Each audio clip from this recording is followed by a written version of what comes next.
दोस्तों ये वीडियो आपके लिए रामबाण होने वाली है, क्योंकि इसमें अभी तक वन रक्षक के जितने भी टॉपिक पूछे गए हैं, सारे टॉपिक प्लस जितना भी कुछ बन सकता है सब कुछ मैं इस वीडियो में लेकर आ गया हूं। इस वीडियो में बहुत मेहनत लगी है, बहुत दिल से ये वीडियो बनाई है दोस्तों, लास्ट तक देखते रहना। और इस वीडियो का टारगेट है 1000 लाइक। आपको अब कहीं से पढ़ने की जरूरत नहीं है कि कहां से पढ़ें, मैं लेकर आ गया हूं। अभी तक जितने भी टॉपिक पूछे गए हैं वन रक्षक के, वो सभी आपको इसमें मिल जाएंगे। तो आप इसी वीडियो को 5-5, 6-6 बार देखते रहना। चलिए पहला क्वेश्चन स्टार्ट करते हैं। मीनाक्षी अम्मान मंदिर किस नदी के तट पर स्थित है? तो ये कहां पर है?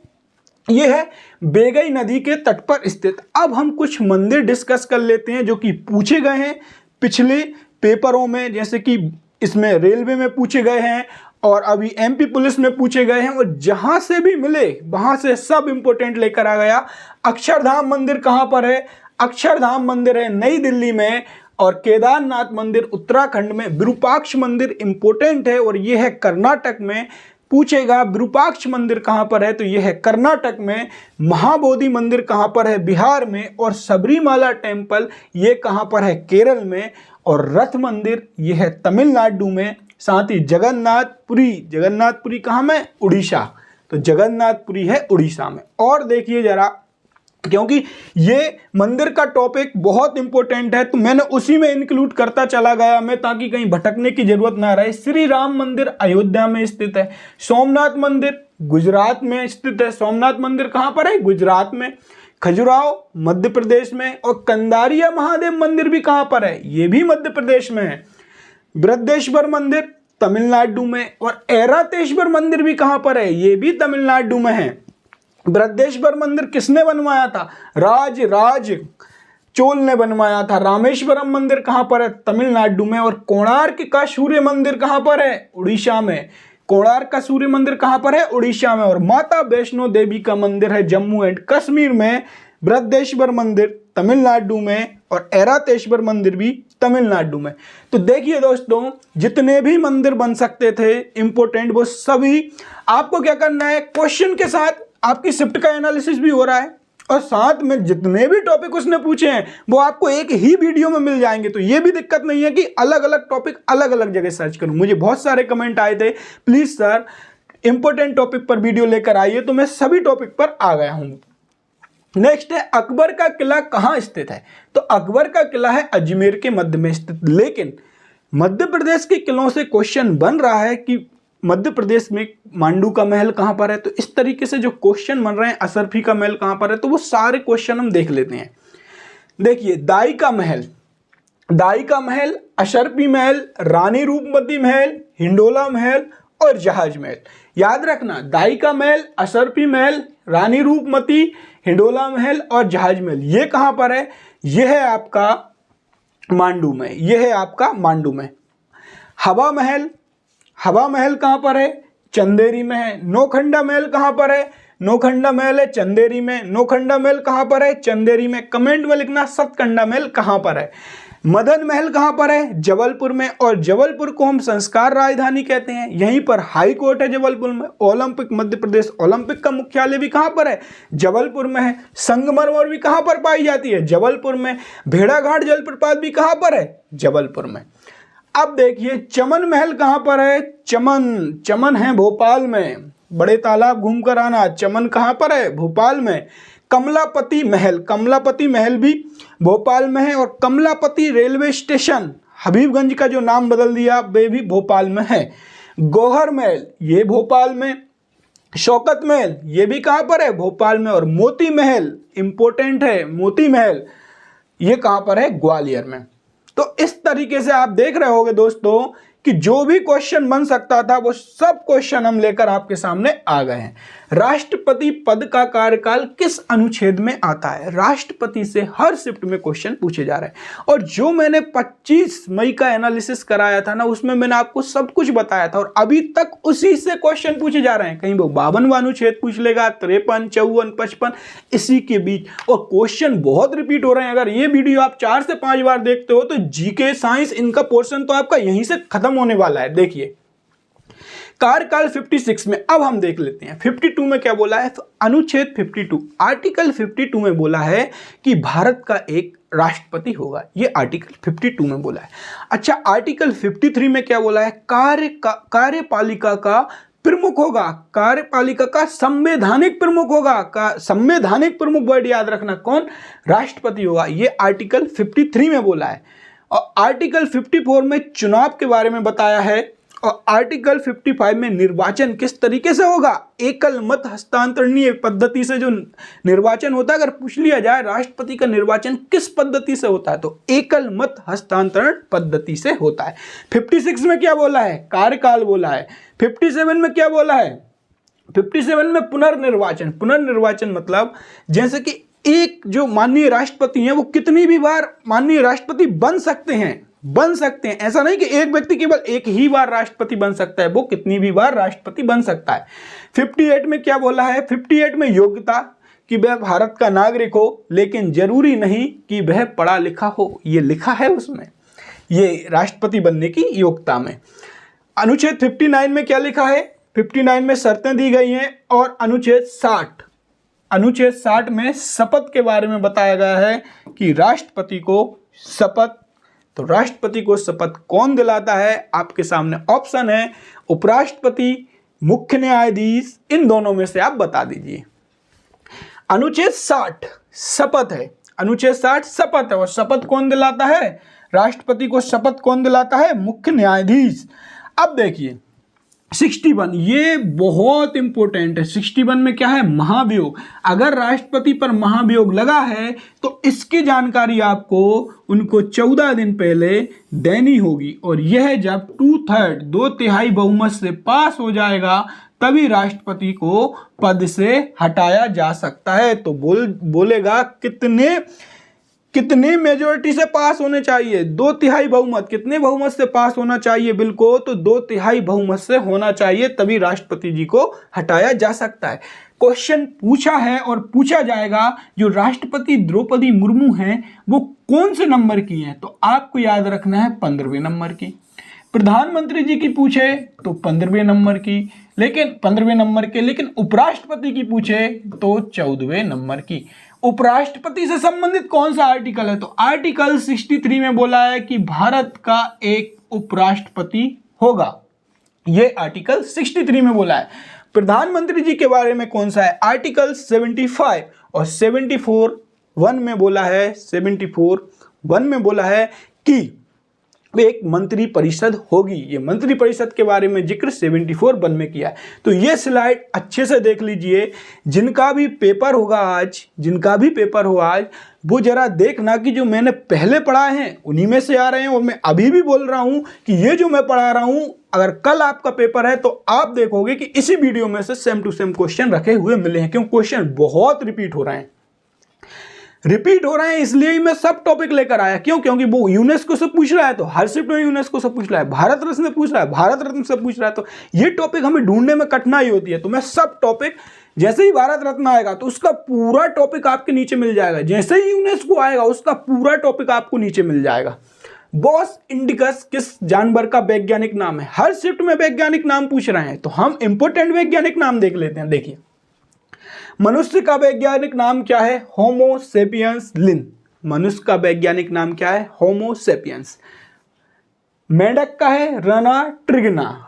बिल्ली का है फेलियस डोमेस्टिका। और कुत्ता का है कैनिस फैमिलियस। गाय का है बॉस इंडिकस। ये मैंने जो गाय का वैज्ञानिक नाम है, ये स्लाइड मैंने पहले भी 26 मई में डिस्कस की थी कि गाय का वैज्ञानिक नाम क्या है?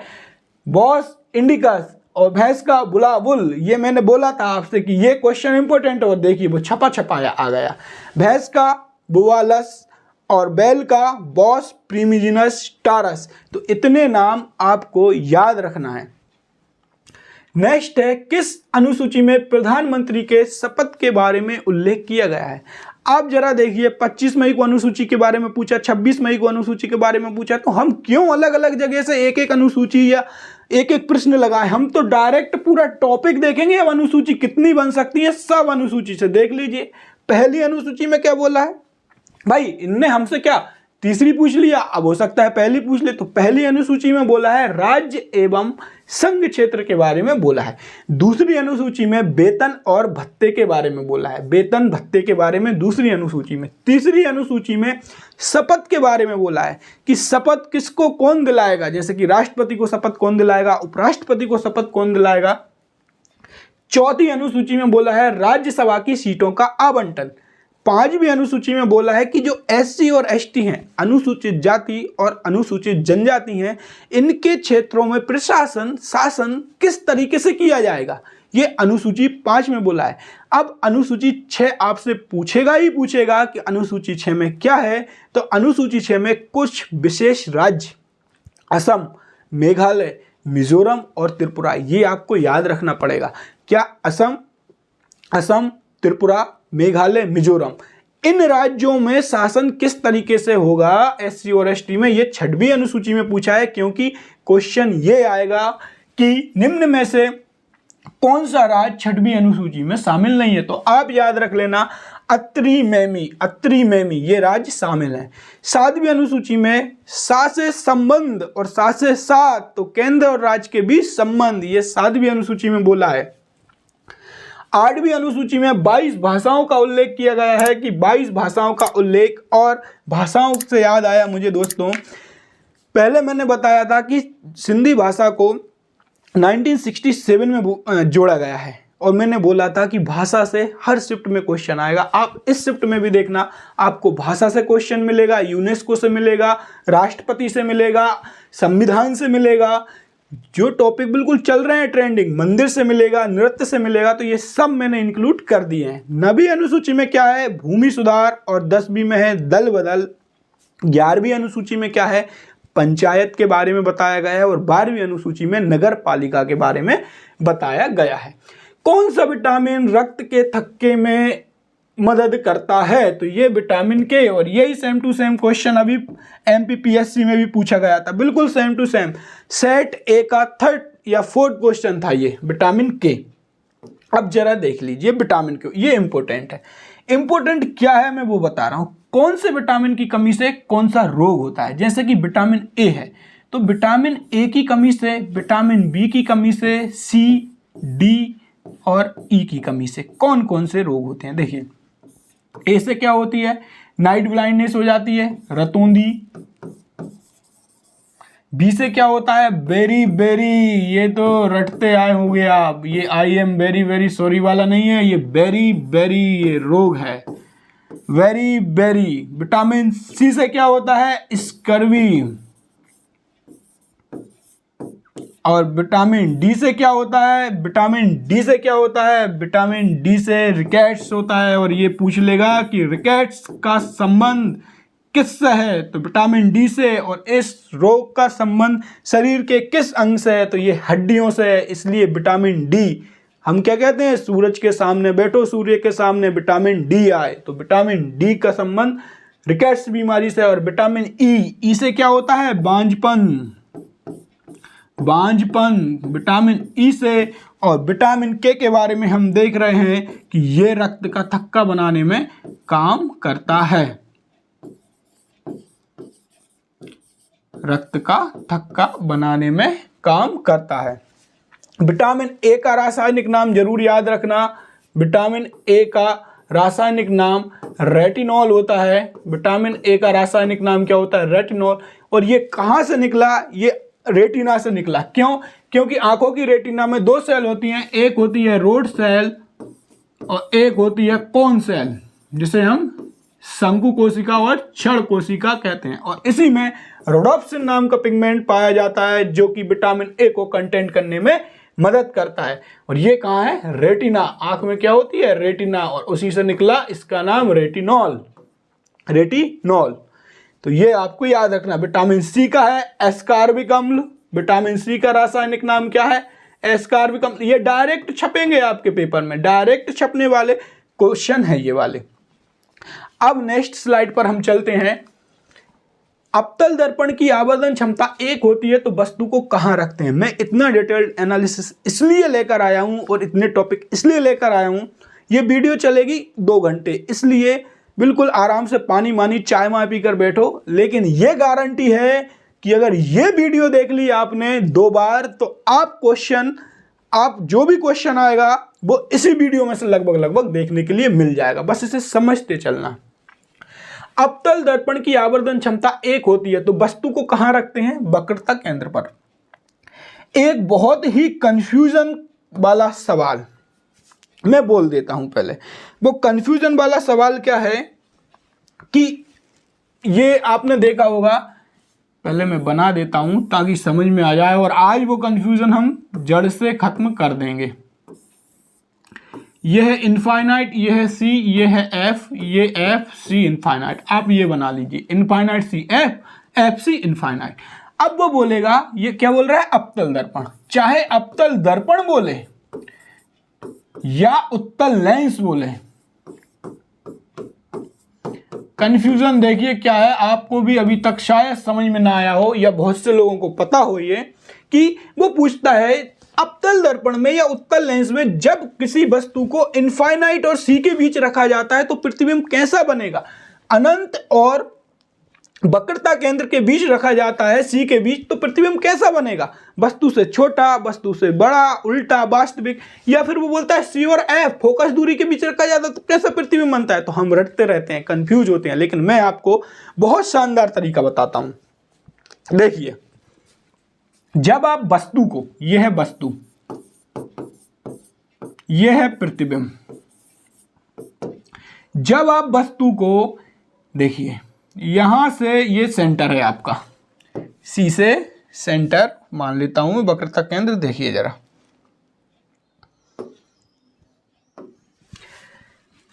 अगर आप वस्तु को सी पर रखोगे, आपने वस्तु को कहां रख दिया? सी पर रख दिया। आपने वस्तु को रख दिया सी पर, ये कलर दिखेगा। आपने वस्तु को रख दिया कहां पर? सी पर। अब देखिए, अगर वस्तु सी पर रखी है तो प्रतिबिंब का आकार क्या होगा? तो वस्तु के आकार के बराबर प्रतिबिंब का आकार होगा, बस ये याद रखना।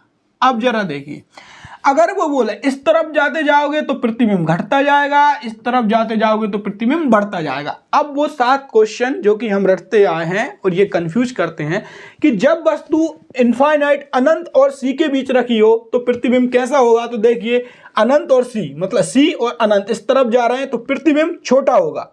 जब वस्तु सी पर रखी हो तो प्रतिबिंब कैसा होगा? देखिए यहां पर, तो यहां पर क्या होता है? बराबर प्रतिबिंब। जब वस्तु सी और एफ के बीच रखी हो तब प्रतिबिंब कैसा होगा? तो बड़ा होगा। तो ये पॉइंट हमें याद रखना है। और उत्तल दर्पण द्वारा प्रतिबिंब कैसा बनता है? तो उल्टा व वास्तविक बनता है, उल्टा व वास्तविक बनता है अवतल दर्पण द्वारा प्रतिबिंब। अवतल दर्पण का उपयोग हम कहां करते हैं? अवतल दर्पण का उपयोग हम कहां करते हैं? सेविंग बनाने में भी अवतल दर्पण का यूज किया जाता है। नेक्स्ट क्वेश्चन, डायनामाइट बनाने में किसका उपयोग किया जाता है? तो नाइट्रोग्लिसरीन का। डायनामाइट बनाने में किसका उपयोग किया जाता है? नाइट्रोग्लिसरीन का। देखिए, डायनामाइट की खोज किसने की थी? आपको पता होगा, अल्फ्रेड बर्नहार्ड नोबल साहब ने की थी। नोबल साहब ने किसकी खोज की थी? इनकी खोज की थी, ये डायनामाइट की। लेकिन नाइट्रोग्लिसरीन इसमें कैसे आया? तो ये थोड़ी ज्ञान वाली बात है, जरा समझना, इंटरेस्टिंग है ये कहानी। कि हुआ क्या कि ये नोबल साहब जो बर्नहार्ड नोबल हैं, इनके पिताजी क्या करते थे कि पुल बनाने का काम करते थे, पत्थरों को तोड़कर पुल बनाने का काम करते थे। इनकी सफलता की कहानी देखिए आप, सक्सेस की। तो हुआ क्या, ये इनके पिताजी काम करते थे, अब वहां पर मंदी आ गई तो इन्हें काम नहीं मिला तो ये बाहर चले गए। तो बाहर चले गए तो इनके पिताजी ने गन पाउडर का बिजनेस स्टार्ट कर दिया, गन पाउडर बनाया, और तभी हो गया क्रीमिया का युद्ध। तो उसमें उस पाउडर की बहुत जरूरत पड़ी, उस पाउडर की बहुत जरूरत पड़ी, तो इनका बिजनेस एकदम बहुत भयंकर चल गया। किसका? नोबल साहब के पिताजी का। अब इन्होंने किया कि इनके पिताजी ने इनके लिए प्राइवेट टीचर रख दिए, और ये 17 साल की उम्र में ही जापान, फ्रेंच, इंग्लिश और केमिस्ट्री की भाषाओं का बहुत अच्छी पकड़ बना ली थी। किसने? अल्फ्रेड बर्नहार्ड नोबल साहब ने। अब इनकी दोस्त से, एक किसी व्यक्ति से मुलाकात हुई, इन्होंने देखा कि ये तो नाइट्रोग्लिसरीन रखे हैं, और नाइट्रोग्लिसरीन कैसा पदार्थ था? नाइट्रोग्लिसरीन ऐसा पदार्थ था कि आप उसे एक जगह से अगर दूसरी जगह रह जाओगे तो वो विस्फोट हो जाएगा। तो ये बहुत बड़ी समस्या थी उसमें। तो उन्होंने उससे पूछा कि ये क्या है? तो उन्होंने बोला ये ब्लास्ट हो जाता है, इसे सुरक्षित नहीं किया जा सकता, सिक्योर नहीं किया जा सकता कि एक जगह से दूसरी जगह ले जाएं। तो अब अल्फ्रेड वन हर्ड नोबल साहब अपने घर वापस लौट रहे थे, तो उस व्यक्ति से वो सैंपल ले आए, नाइट्रोग्लिसरीन का सैंपल ले आए। अब लेकिन उसके फटने का बहुत डर था, क्योंकि वो सुरक्षित नहीं है, इधर से उधर ले जाओगे तो फट जाएगा, तो ये घर पे ले आए, उसका सैंपल ले आए। अब इनके पिताजी, इनके भाई और इन्होंने खोज स्टार्ट कर दी अपने लैब में, रिसर्च लैब में, लेकिन वो नाइट्रोग्लिसरीन फट गया और इनके भाई की मृत्यु हो गई। अब हुआ क्या, इनके पिताजी ने भी काम बंद कर दिया, और जो स्वीडन की सरकार थी उसने बोल दिया कि शहर के भीतर कोई भी रिसर्च लैब नहीं खुलेगी भैया ऐसी ये नाइट्रोग्लिसरीन और विस्फोटक पदार्थ बनाने की। तो ज्ञानी आदमी और जिसमें जुनून होता है उसने शहर के बाहर लैब खोली और नाइट्रोग्लिसरीन में एक ऐसा पदार्थ सिलिका मिलाया। सिलिका मिलाने से ही नाइट्रोग्लिसरीन का पेस्ट बना सकते हैं और उसे आप एक जगह से दूसरी जगह ले जा सकते हैं सिलिका मिलाकर।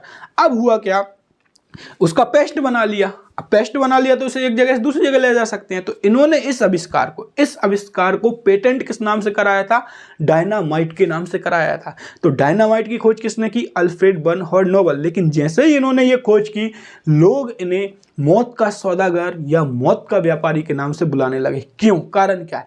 एक तरफ फायदा सुनो इसका, इन्होंने गलत उद्देश्य नहीं बनाया था, फायदा ये था कि डायनामाइट के कारण हम बड़े बड़े पहाड़ों में डायनामाइट रख देंगे तो पत्थर टूट जाएगा और वहां से हम रास्ता बना सकते हैं आसानी से, बड़े बड़े पत्थरों को आसानी से फोड़ सकते हैं डायनामाइट रखने के कारण। लेकिन इसका यूज युद्ध में बहुत ज़्यादा होने लगा, और युद्ध में बहुत ज़्यादा होने की वजह से लोगों की मौतें जाने लगी। और लोगों की मौत किसके कारण जा रही है, डायनामाइट के कारण। और डायनामाइट की खोज किसने की, अल्फ्रेड वन हर्ड नोबल ने। इसलिए इन्हें मौत का सौदागर या मौत का व्यापारी कहने लगे।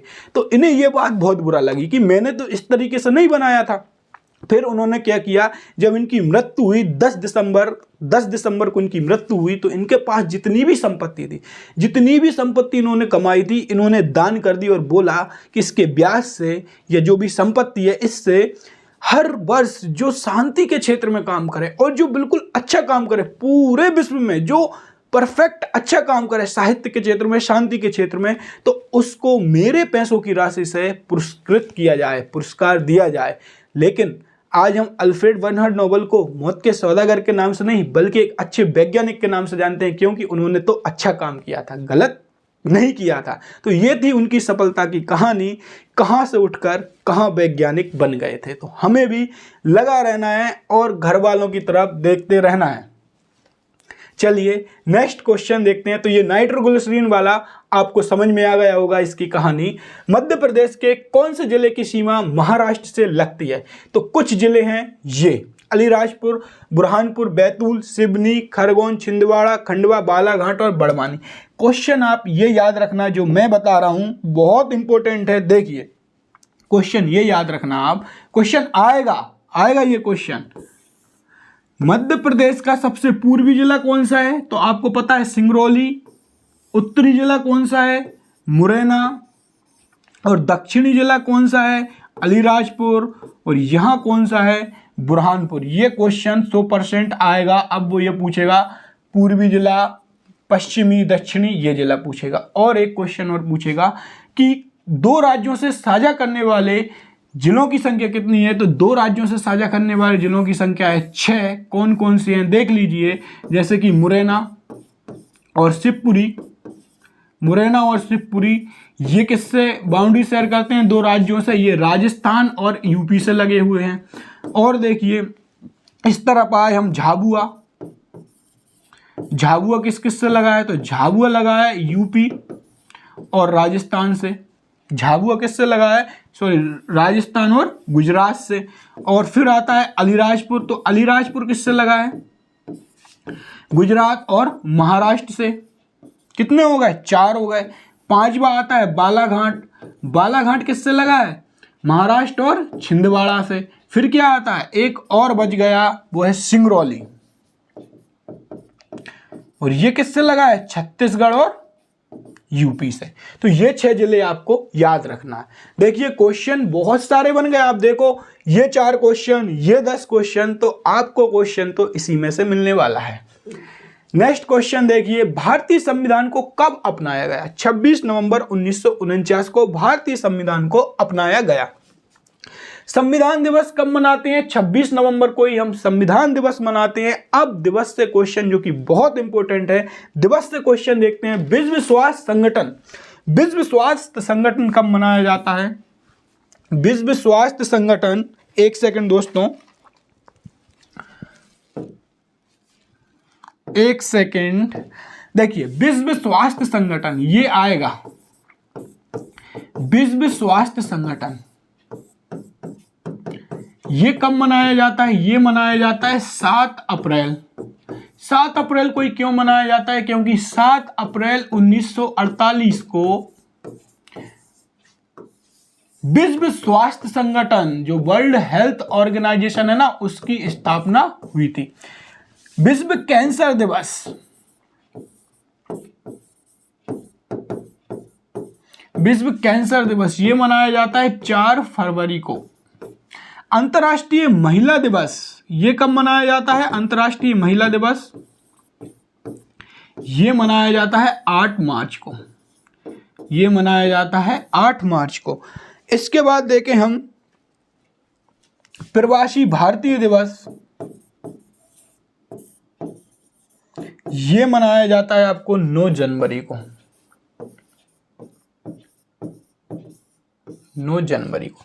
दोस्तों अगर आपको वीडियो पसंद आ रही है तो प्लीज वीडियो को लाइक शेयर सब्सक्राइब करें। अगर ये वीडियो आप पूरा देखते हो और बताते हो कि कंटेंट कैसा है, अच्छा है क्या, तो मैं मैथ की 5 घंटे की वीडियो ले आऊंगा जिसमें जो भी ट्रेंडिंग टॉपिक हैं उनकी हम इतनी प्रैक्टिस कर लेंगे कि क्वेश्चन सीधा रखा मिलेगा। मैथ की भी ले आऊंगा, साथ में साइंस की भी वीडियो ले आऊंगा। आप मुझे बताना, और इस वीडियो का टारगेट है 1000 लाइक। अपने सभी दोस्तों में शेयर कर देना। दोस्तों ये वीडियो रामबाण होने वाली है आपके लिए।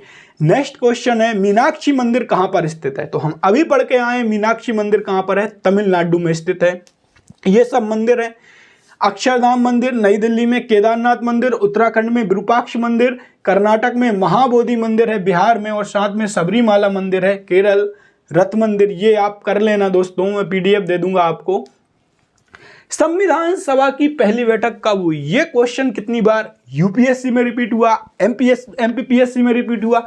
तो इसकी पहली बैठक हुई 1946 को, लेकिन इसकी 3 और बैठक हुई जो कि इंपॉर्टेंट है, और उस इंपॉर्टेंट बात को हमें याद रखना है, और उसी से क्वेश्चन बन चुके हैं। अभी पिछली शिफ्टों में बन चुके हैं, और ये भी मैंने चीख चीख कर बोला था कि ये याद रख लेना। और 13 दिसंबर 1946 याद रख लेना, 1946 को कैबिनेट आया था वो याद रख लेना। ये स्लाइड देखिए जरा, ये मेरी पहले की टाइप की हुई रखी हैं, यही मैं बताता था आपको वीडियो में।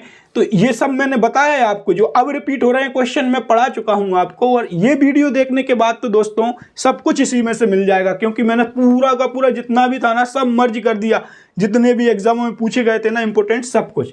1946 में कैबिनेट मिशन आया। 9 दिसंबर 1946 को संविधान सभा की पहली बैठक हुई। तो संविधान सभा की पहली बैठक कब हुई? 9 दिसंबर 1946 को। इसके अस्थायी अध्यक्ष बनाए गए थे। अस्थायी अध्यक्ष किसे? सच्चिदानंद सिन्हा को। अब 9 दिसंबर में 2 दिन बाद जोड़ दीजिए जरा, क्या हो गया? 11 दिसंबर 1946। 11 दिसंबर 1944 को स्थायी अध्यक्ष किसे बनाया गया? राजेंद्र प्रसाद को दूसरी बैठक में। अब फिर 2 जोड़ दीजिए, क्या आ गया? 13 दिसंबर 1946। और इस दिन संविधान की प्रस्तावना जो उद्देशिका है उसका प्रस्ताव रखा गया था। ये 2 बार पूछ लिया गया है अभी वन रक्षक जलपरी में, उद्देशिका प्रस्ताव, और ये फिर आएगा उद्देशिका प्रस्ताव। इसकी डेट याद रखना एजिटेड, अब वो 11 दिसंबर 12 दिसंबर में उल जाएगा। तो 13 दिसंबर 1946 ये सेम टू सेम डेट आपको याद रखना है। जूनागढ़ किला किस शहर में स्थित है? तो ये बीकानेर शहर में स्थित है। 1857 के विद्रोह के दौरान बेगम हजरत महल ने विद्रोह का नेतृत्व कहां किया था? तो देख लीजिए जरा, लखनऊ में बेगम हजरत महल ने नेतृत्व किया था। दिल्ली में किसने किया था? दिल्ली में किया था बहादुर शाह जफर और वक्त खां ने। बहादुर शाह जफर और वक्त खां ने क्या किया था? दिल्ली में 1857 के विद्रोह का नेतृत्व किया था। नेक्स्ट, कानपुर से थे नाना साहब और तात्या टोपे। लखनऊ से थी बेगम हजरत महल, और झांसी से थी रानी लक्ष्मीबाई। तो ये वो इंपॉर्टेंट हैं जो कि आपको बिल्कुल याद रखना ही रखना है, ये भूलना ही नहीं है, क्योंकि इससे क्वेश्चन बन गया, अब इनसे क्वेश्चन बनने की बारी है। नेक्स्ट है अंतर्राष्ट्रीय मुद्रा कोष की स्थापना, IMF की स्थापना। आपने देखा होगा मैंने अंतर्राष्ट्रीय मुद्रा कोष की जो भी है इंटरनेशनल ऑर्गेनाइजेशन उसकी सब वीडियो डाली हैं, आप लोगों का काफ़ी प्यार मिला उस पर बहुत वीडियो देखी गई वो, तो ये अच्छी बात है दोस्तों। और अगर इस पर भी अगर आप 1000 लाइक का टारगेट अगर कंप्लीट कर दे तो आप अपने जितने भी ग्रुप हैं सब जगह भेज सकते हो इसमें। जैसे ही आप मुझे लगेगा कि आपने मेरी वीडियो को एप्रिशिएशन दिया, आपको पसंद आई, तो मैं 5 घंटे की मैथ की मैराथन लेकर आ जाऊंगा। उसमें मैथ को जड़ से ऐसा खत्म कर देंगे कि जो वन रक्षक में तो बिल्कुल देखते से ही आंसर आएंगे। तो अंतर्राष्ट्रीय मुद्रा कोष की स्थापना किस वर्ष की गई थी? 1944 में। अंतर्राष्ट्रीय मुद्रा कोष के बारे में जरा देख लीजिए। 2 संगठन बड़े इंपॉर्टेंट है, यूनाइटेड नेशन ऑर्गेनाइजेशन और अंतर्राष्ट्रीय मुद्रा कोष। तो IMF की बात करें तो स्थापना हुई 1944 में। स्थापना कब हुई इसकी? 1944 में। और मुख्यालय है DC वॉशिंगटन में, महानिदेशक क्रिस्टीन लेगार्ड और मुद्रा इसकी डॉलर, यूरो, एन। अब जरा देखिए अंतर्राष्ट्रीय मुद्रा कोष के बिल्कुल साथ क्या बना था? World bank. World bank. तो ये दोनों को आप एक जैसे याद रखना कि जैसे ही IMF आए, अंतर्राष्ट्रीय मुद्रा कोष और वर्ल्ड बैंक, इसमें बहुत चीजें सिमिलर हैं। क्या चीजें सिमिलर हैं जो हमें याद नहीं रहती? स्थापना तो सेम टू सेम, मुख्यालय तो सेम टू सेम, ये देख लीजिए। तो यहां से याद रखना है आपको अंतर्राष्ट्रीय मुद्रा कोष IMF की स्थापना 1944 में हुई, मुख्यालय है DC वॉशिंगटन में, महानिदेशक क्रिस्टीन लेगार्ड है। और ये जो 2 वाली लाइनें हैं इसी के साथ बना था क्या? हमारा विश्व बैंक। तो इसकी भी स्थापना 1944 में ही हुई। UNO की स्थापना कब हुई? 24 अक्टूबर। ये 24 अक्टूबर आपको याद रखना है। UNO के सदस्य देश क्या हैं? UNO के सदस्य देश हैं 6 और UNO के अंग 6 हैं और सदस्य देश हैं 193। सदस्य देश कितने हैं? 193। और इसके जो मैन हैं वो किस देश के हैं? तो वो हैं पुर्तगाल के। कहाँ के हैं? पुर्तगाल के हैं। निम्नलिखित में से किस राजा ने हर्षवर्धन को हराया? पुलकेशिन द्वितीय ने हर्षवर्धन को हराया। प्रधानमंत्री बनने के बाद अगर वह किसी सभा का सदस्य नहीं है तो क्या करना पड़ता है? प्रधानमंत्री बनने के बाद अगर वह किसी सभा का सदस्य नहीं है तो 6 माह के अंदर किसी भी सभा का सदस्य होना बहुत जरूरी है। 6 माह के अंदर किसी भी सभा का सदस्य होना जरूरी है। प्रधानमंत्री की नियुक्ति की अगर बात करें तो आर्टिकल 75 आपको याद रखना है कि आर्टिकल 75 में प्रधानमंत्री सहित मंत्रिपरिषद की नियुक्तियों की बोला है। और ये होता है स्टार्ट 74(1) से। यहाँ पर बोला है कि राष्ट्रपति को सलाह देने के लिए एक मंत्रिपरिषद होगी। 75 में बोला है कि मंत्रिपरिषद की नियुक्ति होगी, प्रधानमंत्री की सलाह पर मंत्रिपरिषद की नियुक्ति होगी। 74, 75, 76 ये इंपोर्टेंट है इसलिए बता रहा हूं मैं। 76 में बोला है भारत का एक महान्यायाधीश होगा जिसकी नियुक्ति राष्ट्रपति करेगा। आर्टिकल 77 में बोला है सभी काम राष्ट्रपति के नाम से होंगे। आर्टिकल 78 में बोला है कि प्रधानमंत्री का यह कर्तव्य होगा कि वह उनको जो भी चल रहा है मुद्दा उसके बारे में बताएं। और आर्टिकल 79 देखिए संसद। अब ये क्वेश्चन आने वाला है कि संसद किससे मिलकर बनी होती है? तो संसद लोकसभा, राज्यसभा और ये राष्ट्रपति जी, इनसे मिलकर बनी होती है। ऐसे ही राज्यों में क्या होता है? विधानमंडल। अब देखिए विधानमंडल किससे मिलकर बना होता है? विधानमंडल मिलकर बना होता है आपका विधान परिषद। जिन राज्यों में विधान परिषद है उन राज्यों में विधान परिषद सिर्फ, और यहां पर है विधानसभा। और यहां पर कौन आ जाएंगे? राज्यपाल। अब ये तो ठीक है कि संसद किससे मिलकर बनी है? राज्यसभा, लोकसभा और राष्ट्रपति से। लेकिन वो हमसे आर्टिकल पूछेगा कि संसद किस आर्टिकल में है, क्योंकि आप देख रहे होंगे कितने क्वेश्चन संविधान से आ रहे हैं। तो इसको हम कैसे याद रखें कि संसद, आप 79 से स्टार्ट हो जाना, आपको 78 तक तो पता ही है। 79 सासे संसद, कैसे देखो क्लॉकवाइज घुमा देना। 79 फिर 18, 80 हो गया ये, और फिर हो गया 81। कहने का मतलब 79 में संसद है, उसके बाद क्लॉकवाइज घूमे तो क्या है राज्यसभा, तो 80 में क्या है राज्यसभा, फिर क्लॉकवाइज घूमे तो क्या है लोकसभा, 81 में क्या है लोकसभा। अब विधानमंडल की बात करें तो 168 में क्या है विधानमंडल, 168 ही याद रखना है। फिर क्लॉकवाइज घूमे 169 में क्या है विधान परिषद, फिर क्लॉकवाइज घूमे 170 में क्या है विधानसभा। तो इस तरीके से हमें आर्टिकल को याद रखना पड़ता है, ना कि उन्हें बार बार रटना पड़ता है। ये स्ट्रक्चर से आप देखो 10 आर्टिकल आप एक दिन में याद करते हो, लेकिन 10 आर्टिकल आपको कितने इजी वे में याद हो गए। नेक्स्ट को हम 30 मई शिफ्ट 1 पर चलते हैं। तो देखिए दोस्तों 30 मई शिफ्ट 1 क्या है। पहला क्वेश्चन है नींबू में कौन सा अम्ल पाया जाता है। तो ये एक टॉपिक है कि नींबू में कौन सा अम्ल पाया जाता है, ये आंसर हो गया और बता के निकल जाएंगे आपको सिट्रिक अम्ल पाया जाता है। अब आप इस टॉपिक को ढूंढते रहोगे, तो मैं वही कह रहा हूं, तो अब इसका पूरा टॉपिक लेकर आया हूं मैं। ये देखो संतरा में कौन सा, नींबू में कौन सा, इमली में कौन सा। तो इस तरीके से मैंने 30 टॉपिक कलेक्ट कर दिए। अब ये कौन सा टॉपिक चल रहा होगा, हमारा 5वां टॉपिक चल रहा होगा, जिसमें हम कंप्लीट लेकर आ रहे हैं जो भी अगले शिफ्टों में पूछेगा। तो इस तरीके से हमें 30 टॉपिक कंप्लीट करना है।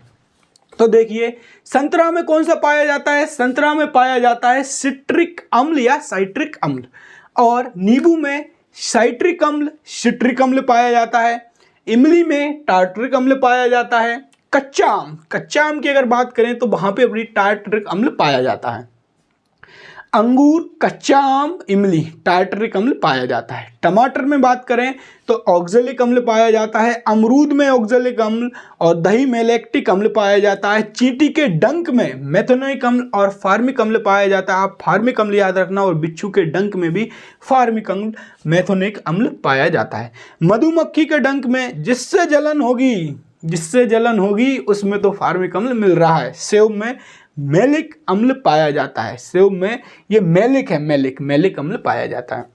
तो यहां से हमने देखा, ऐसे ही हम कई स्लाइडें लेकर आए हैं जो कि पूरा का पूरा आपको कंप्लीट करवाते हुए चलेंगे। नेक्स्ट है आरबीआई का गठन किस अधिनियम के तहत किया गया।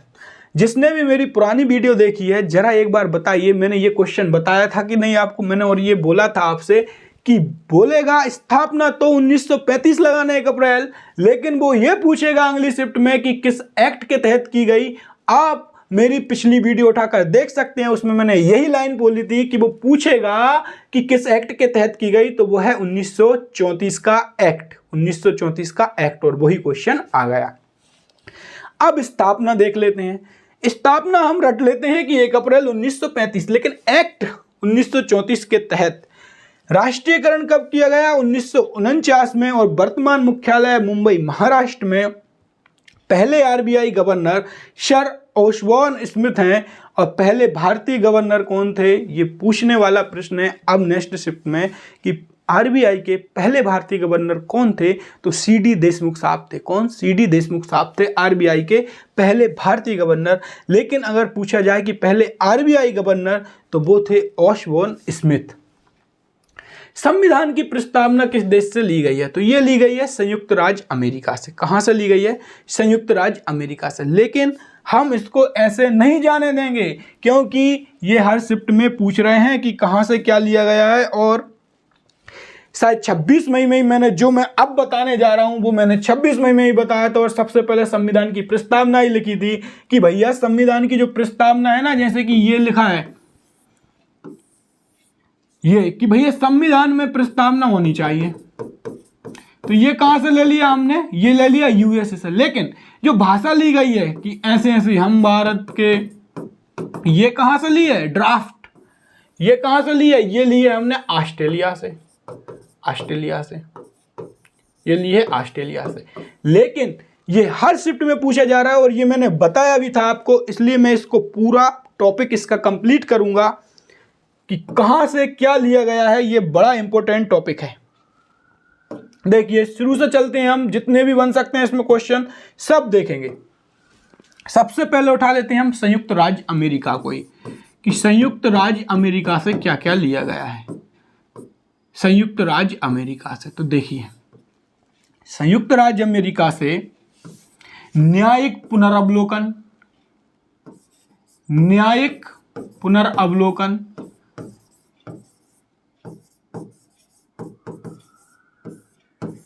राष्ट्रपति पर महाभियोग, राष्ट्रपति का पद नहीं लिया यहां से, राष्ट्रपति पर महाभियोग के हटाएं कैसे, तो ये हटाने का काम करा राष्ट्रपति पर महाभियोग। और सुप्रीम कोर्ट एससी के हाई कोर्ट को किस तरीके से हटाया जाता है, ये भी कहां से लिया है, अमेरिका से। और ये छप गया आपकी नेक्स्ट शिफ्ट में कि मौलिक अधिकार कहां से लिया गया है, मौलिक अधिकार कहां से लिया गया, ये अगली शिफ्ट में आएगा, आप देख लेना। ये लिया गया है संयुक्त राज्य अमेरिका से लिया गया क्या, मौलिक अधिकार। और एक और कि उपराष्ट्रपति का पद कहां से लिया गया है, तो उपराष्ट्रपति का पद भी कहां से लिया गया है, संयुक्त राज्य अमेरिका से। अब चलते हैं हम ब्रिटेन की ओर कि ब्रिटेन से क्या क्या लिया है, क्योंकि हर शिफ्ट में क्वेश्चन आ रहा है इसलिए हम पूरा टॉपिक क्लियर करेंगे। अब देखिए जरा ब्रिटेन से क्या लिया गया है, ये देखते हैं। ब्रिटेन से इसे न्यू पेन से कर लेते हैं। तो ब्रिटेन से मैंने आपसे वादा किया है कि मैं 30 टॉपिक करा कर ही जाऊंगा। ब्रिटेन जो भी क्वेश्चन आया उसका पूरा टॉपिक आपके बिल्कुल जस्ट सामने रहेगा, कहीं भटकने की जरूरत नहीं है कि इसे खोलें या उसे खोलें, कहां से मिलेगा, कोई भटकने की जरूरत नहीं है। ब्रिटेन से क्या लिया, इकहरी नागरिकता,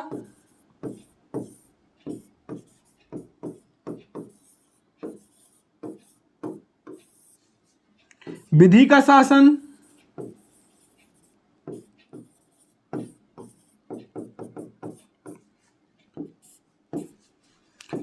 राष्ट्रपति का पद, ये कहां से लिया राष्ट्रपति पद, ब्रिटेन से। और राष्ट्रपति पर महाभियोग अमेरिका से। और मंत्री परिषद ब्रिटेन का इंपोर्टेंट हो जाता है, याद रखना, एक विकास का रा मंत्र ऐसे याद रख लेना, एक से इकहरी नागरिकता, विकास से विधि का शासन, रा से राष्ट्रपति और मंत्र से मंत्री परिषद, ये जरूर याद रखना है आपको। अब हम चलते हैं दक्षिण अफ्रीका की ओर कि दक्षिण अफ्रीका से क्या लिया है, ये तो चलो ठीक है पूछ लिया गया, संविधान संशोधन लिया गया है। लेकिन अब क्वेश्चन क्या आएगा, अब आएगा संविधान संशोधन संविधान के किस भाग में, तो भाग 20 में, किस अनुच्छेद में, तो ये है 368 में। अब पूछेगा वो जर्मनी से क्या लिया गया है, जर्मनी से लिया गया है आपातकाल। कनाडा से क्या लिया गया है, कनाडा से लिया गया है राज्यपाल की नियुक्ति या राज्यपाल का पद बोल सकते हो आप, कनाडा से लिया गया है, कनाडा से लिया गया। और क्या छूटा है, जर्मनी, कनाडा, आयरलैंड से क्या लिया है, आयरलैंड से लिया है नीति निर्देशक तत्व। और मौलिक कर्तव्य कहां से लिए हैं, तो ये रूस से लिए हैं हमने, रूस से क्या लिए हैं, मौलिक कर्तव्य। राष्ट्रपति 12 सदस्यों को मनोनीत करते हैं राज्यसभा में, तो ये कंसेप्ट कहां से लिया है कि राष्ट्रपति 12 सदस्यों को मनोनीत करते हैं राज्यसभा में, ये कंसेप्ट भी आयरलैंड से लिया है। और ये छपने वाला प्रश्न है कि 12 सदस्यों को मनोनीत कौन करता है, राष्ट्रपति। और ये किस देश से लिया गया है कि राष्ट्रपति 12 सदस्यों को मनोनीत करता है, तो ये लिया गया है हमारा आयरलैंड से। यहां से हमारा ये टॉपिक भी कंप्लीट हो गया। तो इस प्रकार हमें 30 टॉपिक करना है। ग्रीनविच में जब सूर्य अपने चरम पर होता है तो क्या होता है, जब सूर्य अपने चरम पर होगा तो क्या लगेगा आपको, धूप लगेगी या छांव लगेगी, तो ये तो आप बता ही देते कि दोपहर होगा।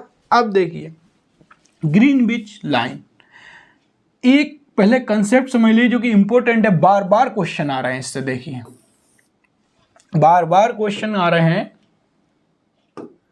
इसको ये वाले पेन से हम ले लेते हैं। सबसे पहले तो ग्रीनविच तो ये हो गया कि ग्रीनविच एक जगह होगी वहां पर सूर्य चमकता है, लेकिन हम क्या क्वेश्चन रिलेट कर रहे हैं वो हमें देखना है कि 0 डिग्री देशांतर रेखा को क्या कहा जाता है। इनमें अंतर जरूर याद रखना आप, 0 डिग्री देशांतर रेखा, और 180 डिग्री को क्या कहा जाता है, 0 डिग्री देशांतर रेखा या 180 डिग्री देशांतर रेखा, इनको क्या कहा जाता है।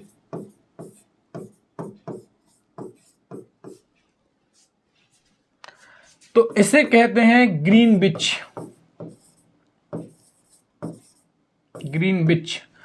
और 180 डिग्री देशांतर रेखा को क्या कहते हैं, ये क्या कहलाता है? 0 डिग्री देशांतर रेखा को ग्रीनविच टाइम, ग्रीनविच समय रेखा। 0 डिग्री देशांतर रेखा को कहते हैं अंतरराष्ट्रीय तिथि रेखा, अंतरराष्ट्रीय तिथि रेखा। ये 2 क्वेश्चन कंप्लीट हुए क्या? अंतरराष्ट्रीय तिथि रेखा। अंतरराष्ट्रीय तिथि रेखा किसे कहते हैं? 180 डिग्री देशांतर।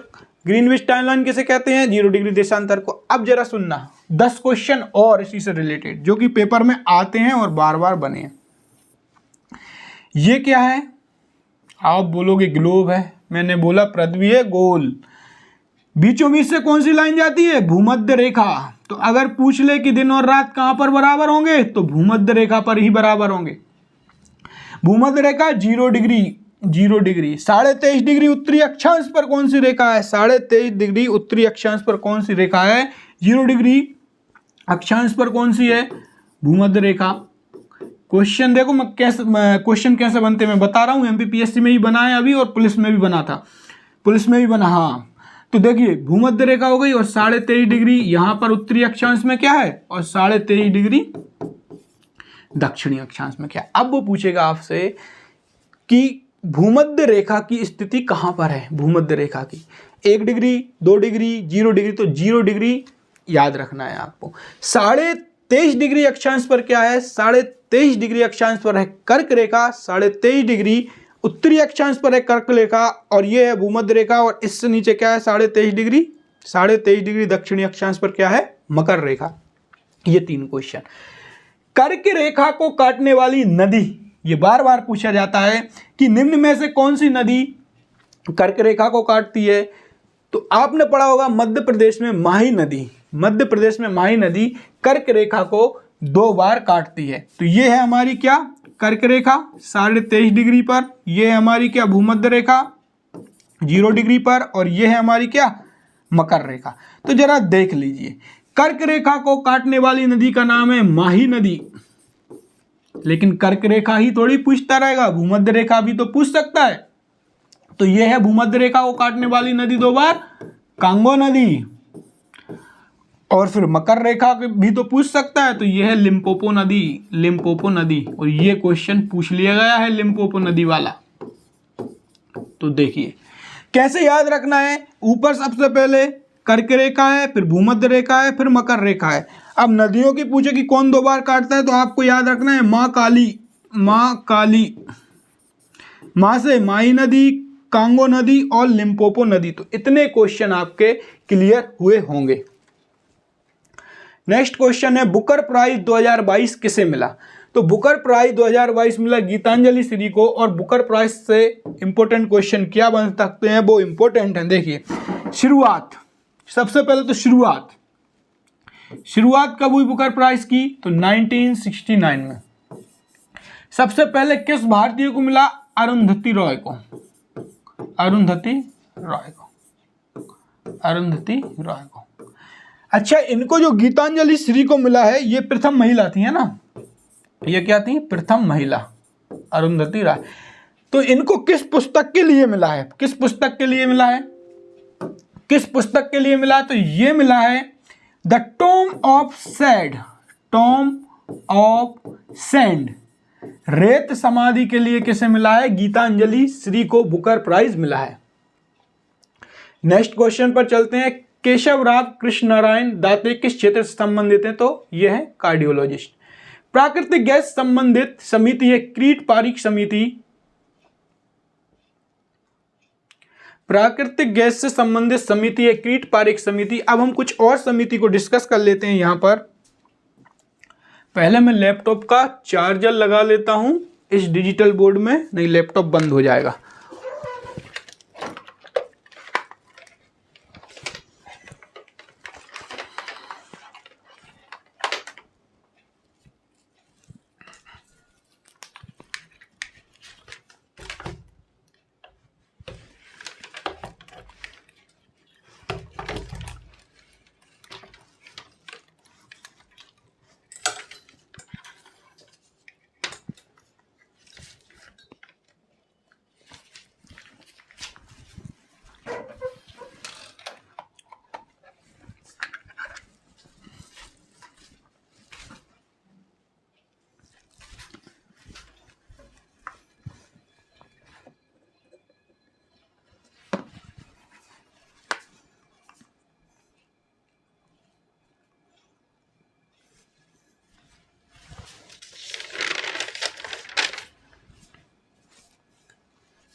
नेक्स्ट क्वेश्चन है, प्राकृतिक गैस संबंधित समिति कौन सी है? क्रीट पारिक समिति। अब कुछ और समिति जो कि आपके एग्जाम में पूछी जाएंगी। बलवंत राय मेहता समिति, बलवंत राय मेहता समिति, बलवंत राय मेहता समिति, ये किससे संबंधित है? ये है पंचायती राज से संबंधित। ये किससे संबंधित है? पंचायती राज से संबंधित। राजा चेलैया समिति, जो इंपॉर्टेंट है मैं वो ही बता रहा हूं। राजा चेलैया समिति यह है कर सुधार से संबंधित। कर सुधार से संबंधित कौन सी है? राजा चेलैया समिति। और हंटर आयोग,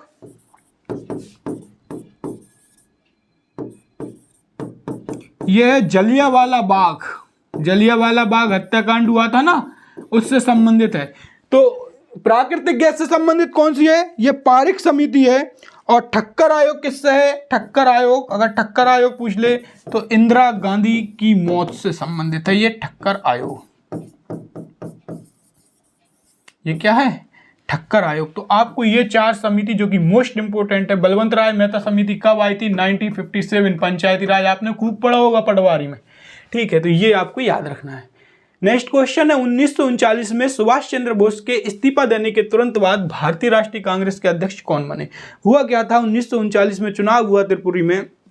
पट्टाभी सीतारामैया जी थे महात्मा गांधी जी की तरफ से कैंडिडेट, और इस तरफ से आपके सुभाष चंद्र बोस साहब लड़ रहे थे। सुभाष चंद्र बोस बहुत मतों से जीत गए, तो थोड़ा सा तो इसके कारण इन्होंने क्या किया कि अब गांधी जी के कैंडिडेट थे पट्टाभी सीतारामैया, और उन्हीं को हरा दिया किसने? सुभाष चंद्र बोस जी ने।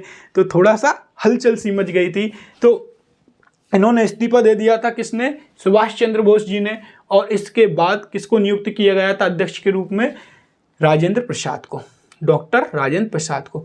लेकिन अब इंडियन नेशनल कांग्रेस से पूछे जाने लगे हैं अध्यक्ष, तो हमें अध्यक्ष जो इंपॉर्टेंट है वो बिना डिस्कस करे जाना ही नहीं। अगली शिफ्ट में आपके पास रखाया मिल जाएगा। प्रथम महिला अध्यक्ष, ये क्वेश्चन सुनना जरा। प्रथम महिला अध्यक्ष, प्रथम भारतीय महिला अध्यक्ष,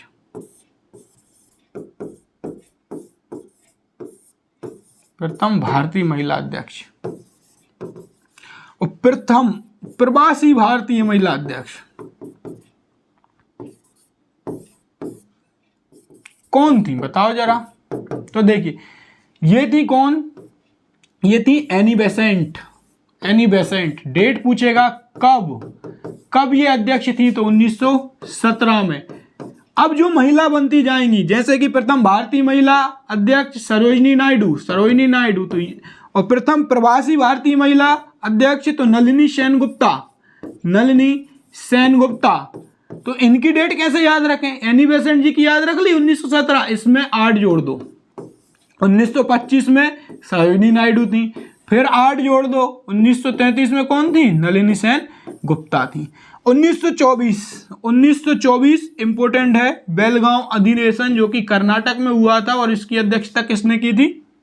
इसकी अध्यक्षता की थी जवाहरलाल नेहरू ने। और पहले अध्यक्ष कौन थे कांग्रेस के? ये आप कमेंट करके बताना, पहले अध्यक्ष कौन थे। चलो मैं ही बता देता हूं, बरुद्दीन तैयब जी थे। दूसरे कौन थे? दादा भाई नौरोजी थे। दूसरे अध्यक्ष कौन थे? दादा भाई नौरोजी थे। पहले अध्यक्ष कौन थे? ये आप कमेंट करके बताना। पहले अध्यक्ष बरुद्दीन तैयब जी नहीं थे। पहले अध्यक्ष में कंफ्यूजन है थोड़ा सा। पहले अध्यक्ष ये हिंदू अध्यक्ष सच्चिदानंद सिंह, बेमोश चंद्र बनर्जी, सॉरी। पहले अध्यक्ष कौन थे? बेमोश चंद्र बनर्जी। देखिए, पहले अध्यक्ष कौन थे? कांग्रेस के पहले अध्यक्ष कौन थे? बेमोश चंद्र बनर्जी, WC बनर्जी। दूसरे अध्यक्ष कौन थे?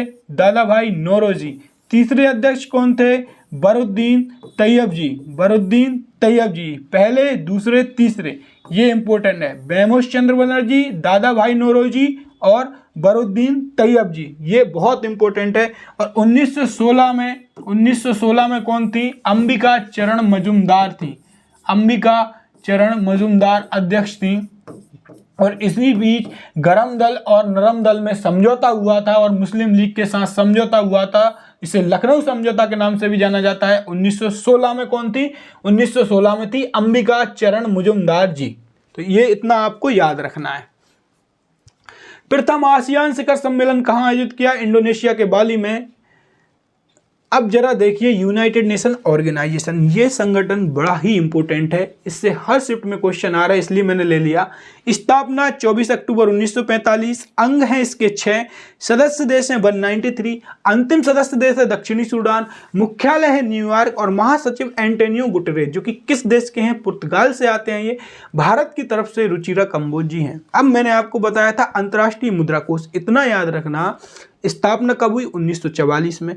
मुख्यालय कहाँ है? वॉशिंगटन डीसी में। सेम कॉपी पेस्ट कहाँ मानना है? वर्ल्ड बैंक में, क्योंकि साथ में ही बने थे। इतना आपको याद रखना है। नेक्स्ट क्वेश्चन पर चलते हैं हम। राउरकेला, भिलाई और दुर्गापुर के इस्पात संयंत्र किस पंचवर्षीय योजना के तहत लगाए गए थे? दूसरी। अब जरा समझिए इसको, दूसरी पंचवर्षीय योजना के तहत लगाए गए थे। क्वेश्चन इसी में से निकल के आएगा, है पता आप क्वेश्चन क्या आएगा? मैं बता रहा हूं। दुर्गापुर संयंत्र किसकी सहायता से लगाया गया था? भिलाई संयंत्र किस देश की सहायता से लगाया गया था? किस पंचवर्षीय योजना में पूछा है केला उन्होंने? राउरकेला कहां पर है? भिलाई कहां पर है? पहली पंचवर्षीय योजना में किस पर बल दिया गया था? दूसरी पंचवर्षीय योजना में किस पर बल दिया गया था? पहली और दूसरी बहुत इंपॉर्टेंट है। जितने भी 10-12 क्वेश्चन बनते हैं जो आपकी शिफ्टों में आएंगे, मैं वो बता दे रहा हूं क्योंकि ये जरूर बनेंगे क्वेश्चन। सबसे पहले पंचवर्षीय योजना, पहली पंचवर्षीय योजना कब आई? तो 1951 से 1956 में आई। किस पर बल दिया गया? कृषि पर बल दिया गया। अच्छा मुझे बताओ, अगर कोई कृषि पर बल देगा, कृषि पर अगर बल देना है, जैसे आपके घर अगर खेत होगा और खेती अच्छी हो तो उसके लिए आप क्या करवाओ? ट्यूबवेल करवाओगे, नहर, किसी का ना किसी का तो पानी सींचोगे ना उसमें। तो जब कृषि पर बल दोगे तो यहां से यही काम होगा। क्या कि पहली पंचवर्षीय योजना के तहत भाखड़ा नागल बांध आया। भाखड़ा नागल बांध, पानी का ही पानी का काम है, कृषि में तो पानी ही चाहिए। हीराकुंड बांध आया। किस परियोजना के, किस पंचवर्षीय योजना के तहत हीराकुंड बांध आया? ये भी तो पूछ सकता है, उसे क्या शर्म लगेगी ये पूछने में? क्यों शर्म लगेगी? और दामोदर नदी घाटी योजना किस पंचवर्षीय योजना के तहत आए? तो नदी नदी हो गई। क्यों? क्योंकि कृषि पर बल दिया गया। और पहली पंचवर्षीय योजना किस मॉडल पर आधारित थी? किस मॉडल पर? हेराल्ड डॉमर मॉडल पर आधारित। अब दूसरी पंचवर्षीय योजना जो कि अति इंपोर्टेंट है और पहली भी इंपोर्टेंट है, कब से कब तक? 56 से 5 जोड़ दो तो 61। किस मॉडल पर? पीसी महालनोबिस। बार बार पूछा गया है कि दूसरी पंचवर्षीय योजना किस मॉडल पर बेस्ड थी? तो पीसी महालनोबिस मॉडल पर। अब इसमें दिया गया उद्योगों पर बल। अगर उद्योगों पर बल दोगे तो तालाब खोदोगे या नहर? नहीं, उद्योगों पर अगर बल दोगे तो कारखाने खोलोगे, जगह जगह फैक्ट्री खोलोगे। तो उन्हीं ने क्या ये 3 फैक्ट्री खोल दी। कौन कौन सी? राउरकेला, भिलाई और दुर्गापुर। अब दुर्गापुर कहां पर है? दुर्गापुर है आपकी पश्चिम बंगाल में। दुर्गापुर कहां पर है? पश्चिम बंगाल में। और भिलाई कहां पर है? भिलाई है आपकी छत्तीसगढ़ में, अगर जगह पूछ लें तो। राउरकेला कहां पर है? ये है उड़ीसा से। ये कहां पर है? उड़ीसा में। राउरकेला कहां पर है? उड़ीसा में। अब जरा देखिए, ये किस देश के संयोग से बनाई गई थी राउरकेला? तो ये बनाई गई थी जर्मनी देश के संयोग से, ये फैक्ट्री खोली गई थी। और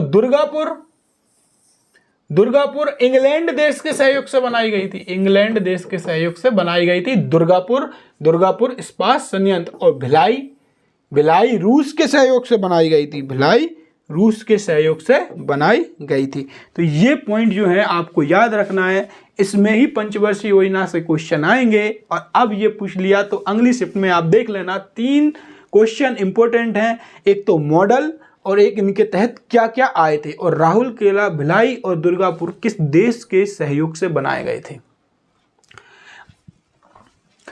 भारत रत्न की शुरुआत कब हुई? 1954 में। ये हर शिफ्ट में ये क्वेश्चन पूछा जा रहा है, आप देख लीजिए पिछली शिफ्ट। और मैंने ये बताया था आपको कि 1954 में शुरुआत हुई है। सबसे पहले सर्वपल्ली राधाकृष्ण को मिला। और किसको मिला? सीवी रमन को मिला। और किसको मिला? सी राजगोपालाचार्य को मिला। ये कब मिला? 1954 में। जैसे ही इसकी शुरुआत हुई थी तब। 1955 में किसे मिला? 1955 में जवाहरलाल नेहरू जी को मिला। ये एक टॉपिक आपका कंप्लीट करा देता हूं मैं। 1955 में आपको किसको मिला? जवाहरलाल नेहरू जी को मिला। अब आते हैं हम 1962 में। 1962 में किसे मिला? डॉक्टर राजेंद्र प्रसाद जी को मिला। डॉक्टर राजेंद्र प्रसाद जी को मिला 1962 में। अब चलते हैं 1971 में। 1971 में किसको मिला? तो इंदिरा गांधी जी को मिला 1971 में। इंदिरा गांधी जी को मिला कब? 1971 में। अब हम चलते हैं 1990, जो कि अति इंपॉर्टेंट है। 1990 में किसे मिला? भीमराव अंबेडकर जी को। और एक बाहरी नागरिक कौन? Nelson Mandela. तो 1990 तो याद ही रखना है। अब चलते हैं 1997 पर। तो यहां पर मिला है किसको? एपीजे अब्दुल कलाम को। अब चलते हैं 2014 और ये पूछने वाले हैं आपकी शिफ्ट में कि सचिन तेंदुलकर को भारत रत्न कब मिला? तो सचिन तेंदुलकर को भारत रत्न मिला है 2014 में। तो ये भारत रत्न का टॉपिक हुआ है। आप देखिए कहीं भटकने की जरूरत नहीं है, जितने भी फैक्ट बनते हैं मैं सारे फैक्ट डिस्कस करवा देता हूं आपको। तो प्लीज चैनल को लाइक शेयर सब्सक्राइब कमेंट जरूर करें, क्योंकि इस पर ही अभी 5 घंटे की मैथमेटिक्स की वीडियो आने वाली है, जो कि वन रक्षक के मैथ का बिल्कुल देखकर ही आप आंसर दे सकते हो। हम सारे टॉपिक लेकर आने वाले हैं। इंग्लिश के PQRS, इंग्लिश के एक्टिव पैसिव, जहां भी दिक्कत है वो सब टॉपिक हम ऐसे ही 2-2 घंटे की वीडियो लाने वाले हैं। लेकिन प्लीज अभी तक अगर आपने वीडियो को लाइक नहीं किया है तो वीडियो को लाइक जरूर करें। अगर इस पर 1000 लाइक होते हैं तो मैं जल्दी अभी अपलोड कर दूंगा मैथ की वीडियो। निम्न में से किस स्थान पर भारत में प्रथम नगर निगम स्थापित किया गया था? तो ये मद्रास में किया गया था। समृद्धि योजना 2022-23 को किसने लॉन्च किया? तो नई दिल्ली के उपराज्यपाल विनय कुमार ने। मध्य प्रदेश बजट 2023 में महिला एवं बाल विकास विभाग के लिए कितनी राशि आवंटित की गई थी? तो ये की गई थी 14,686। मध्य प्रदेश में डॉक्टर भीमराव अंबेडकर अभ्यारण्य कहाँ स्थित है? तो डॉक्टर भीमराव अंबेडकर अभ्यारण्य कहाँ है? सागर में। कुछ और अभ्यारण्य जो कि बार बार पूछे गए हैं, नौरादेही, नौरादेही ये भी कहां पर है? सागर में। और ये सबसे बड़ा अभ्यारण्य है। कुनो अभ्यारण्य कहां पर है? कुनो ये शिवपुर में, शिवपुर में। करेरा कहां पर है? करेरा ये है शिवपुरी में। रातापानी कहां पर है? रातापानी ये है रायसेन में। राला मंडल कहां पर है? राला मंडल ये आपका इंदौर में। तो इतने आपको याद होना चाहिए। बोरी कहां पर है? बोरी, बोरी अभ्यारण्य होशंगाबाद में।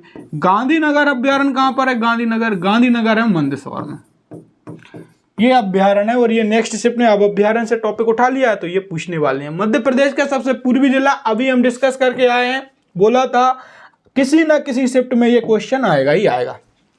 देखिए मध्य प्रदेश का अगर हम बात करें तो पूर्वी जिला सिंगरौली, उत्तरी जिला मुरैना, सबसे उत्तरी जिला है ना, और सबसे दक्षिणी जिला अलीराजपुर, और सबसे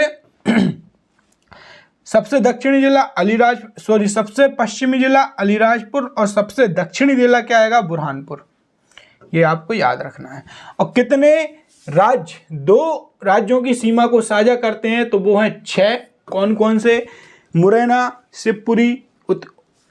और शिवपुरी उत्तर प्रदेश और राजस्थान से सीमा साझा करती हैं। छत्तीसगढ़ और उत्तर प्रदेश से सिंगरौली साझा करती है। बालाघाट छत्तीसगढ़ और महाराष्ट्र से सीमा साझा करते हैं। बुरहानपुर नहीं। अब कहाँ पर चलते हैं हम? अलीराजपुर गुजरात और महाराष्ट्र से। झाबुआ गुजरात और राजस्थान से सीमा साझा करते हैं। तो 6 जिले हैं जो सीमा साझा करते हैं। किस भारतीय ने 10 नवंबर 2022 को बाह्य दिवस मनाया? तो उड़ीसा। दिवस से क्वेश्चन आ रहा है, दिवस से याद रखना। विश्व स्वास्थ्य दिवस कब मनाया जाता है? 7 अप्रैल को। अंतर्राष्ट्रीय महिला दिवस 8 मार्च को। कैंसर दिवस 4 फरवरी को। ये कुछ हैं जो इम्पोर्टेंट है, बहुत ज़्यादा इम्पोर्टेंट, तो आपको इसको याद रखना है। कोशिका के वैज्ञानिक अध्ययन को क्या कहते हैं? साइटोलॉजी। कुछ और वैज्ञानिक अध्ययन जो कि हम डिस्कस कर लेते हैं, जैसे कि कीड़े मकोड़े के अध्ययन को क्या कहते हैं? एंटोमोलॉजी। कीड़े मकोड़ों के अध्ययन को क्या कहते हैं? एंटोमोलॉजी। और कोशिका के अध्ययन को तो साइटोलॉजी कहते हैं। कवक के अध्ययन को क्या कहते हैं? माइकोलॉजी। कवक के अध्ययन को माइको, और शैवाल के अध्ययन को कहते हैं फाइकोलॉजी, और बुढ़ापे का जो अध्ययन करता है ना उसे कहते हैं जीरेंटोलॉजी, और जो पुरानी चीज़ों का अध्ययन करता है आर्कियोलॉजी कहते हैं उसे, जो कि पुरानी चीज़ों की खुदाई करता है उसे हम आर्कियोलॉजी कहते हैं। और जैसे कि रेशम कीट का पालन उसे हम सेरीकल्चर कहते हैं। कल्चर जहाँ लग जाए वहाँ पर पालन होगा, तो रेशम कीट का पालन सेरीकल्चर, और शोरोलॉजी जहाँ लग जाए वहाँ पर अध्ययन होगा शोरोलॉजी। ये होती है हमारी शोरोलॉजी, किससे कहते हैं, छिपकलियों के अध्ययन से कहते हैं। और एक और पूछा जाता है ऑर्निथोलॉजी पक्षियों के अध्ययन से कहा जाता है। तो इतने आपको याद रखना है। नेक्स्ट क्वेश्चन है Fr किसका रासायनिक सूत्र है, तो ये तो फ्रांसियम का है, Ag होता है सिल्वर का, S होता है सल्फर का, O होता है ऑक्सीजन का, Sc होता है स्कैंडियम का, और Ar होता है आर्गन का, Ne होता है नियोन का, और He होता है हीलियम का, और रेडॉन का सिंबल क्या होता है आप मुझे कमेंट करके बताएं। सोने का Au होता है, Cu कॉपर का होता है, Zn जिंक का होता है, और कॉपर की अगर परमाणु संख्या देखें तो 29 होती है, जिंक की होती है 30। नेक्स्ट क्वेश्चन पर चलते हैं हम। रक्त में कौन सा प्रोटीन पाया जाता है, तो रक्त में हीमोग्लोबिन प्रोटीन पाया जाता है। रक्त में कौन सा प्रोटीन पाया जाता है, रक्त में हीमोग्लोबिन पाया जाता है। हीम ये होता है आयरन धारण करने वाला, आयरन कंटेनिंग पार्ट, और ग्लोबिन ये क्या रहता है, ये प्रोटीन रहता है। तो रक्त में हीमोग्लोबिन मतलब मतलब आयरन, ग्लोबिन होता है प्रोटीन, और ये क्या करता है, ये ऑक्सीजन को सफर कराता है, घुमाता है, मतलब कोशिकाओं तक ऑक्सीजन लेके कौन जाएगा, हीमोग्लोबिन जाएगा। कोशिकाओं तक ऑक्सीजन लेके हीमोग्लोबिन जाएगा, और ये क्या बनाएगा, ऑक्सी हीमोग्लोबिन बना लेगा। ये ऑक्सी हीमोग्लोबिन बना लेगा। ठीक है, अब हम चलते हैं रक्त की बात करें तो रक्त हमारा किससे मिलकर बना है। रक्त में पाया जाता है प्लाज्मा, और एक और तरल पदार्थ पाया जाता है, प्लाज्मा और तरल पदार्थ। प्लाज्मा कितना पाया जाता है, 55%, और तरल पदार्थ कितना पाया जाता है, 45%। अब इस तरल पदार्थ में देखते हैं, 45% में क्या क्या रहेंगी, आरबीसी रहेगी, रेड ब्लड सेल, और डब्ल्यूबीसी रहेगी, वाइट ब्लड सेल, और प्लेटलेट्स रहेंगे, प्लेटलेट्स जो कि डेंगू के कारण कम हो जाते हैं ना, वही प्लेटलेट्स। अब देखिए इस 45% में भी सबसे ज्यादा क्या रहेगी, आरबीसी रहेगी। सबसे ज्यादा क्या रहेगी, आरबीसी रहेगी। लगभग 45 का 96% के समथिंग आरबीसी रहती है, और सबसे कम रहती है डब्ल्यूबीसी, 2 से 3% के समथिंग। तो आरबीसी संख्या में ज्यादा, फिर प्लेटलेट संख्या में ज्यादा, फिर डब्ल्यूबीसी। अगर वो पूछ ले कि शरीर में सबसे ज़्यादा किसकी संख्या होती है, आरबीसी, डब्ल्यूबीसी या प्लेटलेट्स, तो होती है आपकी आरबीसी की। साइज में पूछ ले तो सबसे बड़ा साइज होता है किसका, डब्ल्यूबीसी का, और ये हमारी प्रतिरक्षा तंत्र को मजबूत करती है कौन, डब्ल्यूबीसी।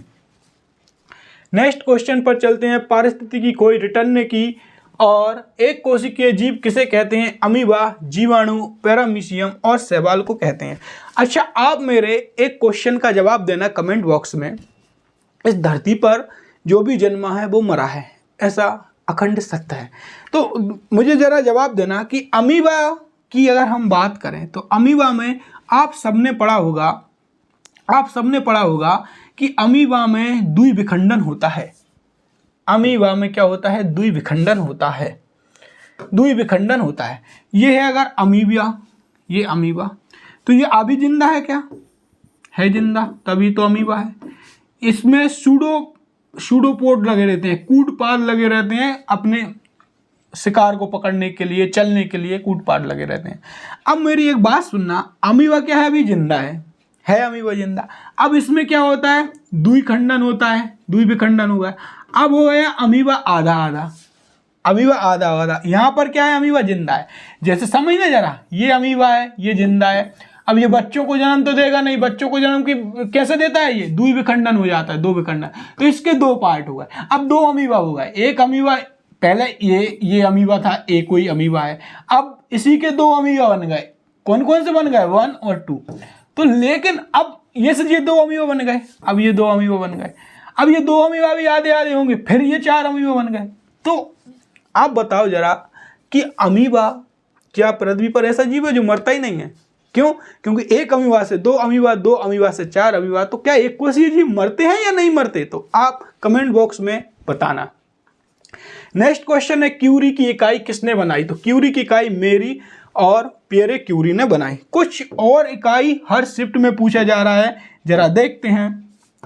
विद्युत धारा, मैं बार बार बोल रहा हूं, विद्युत धारा पूछा जाएगा, विद्युत आवेश पूछा जाएगा, और श्यानता पूछा ही पूछा जाएगा, श्यानता पूछा ही पूछा जाएगा, आवृत्ति का पूछा ही पूछा जाएगा, विभवांतर, विभवांतर, शक्ति, विभवांतर, शक्ति, ध्वनि को किस में मापते हैं?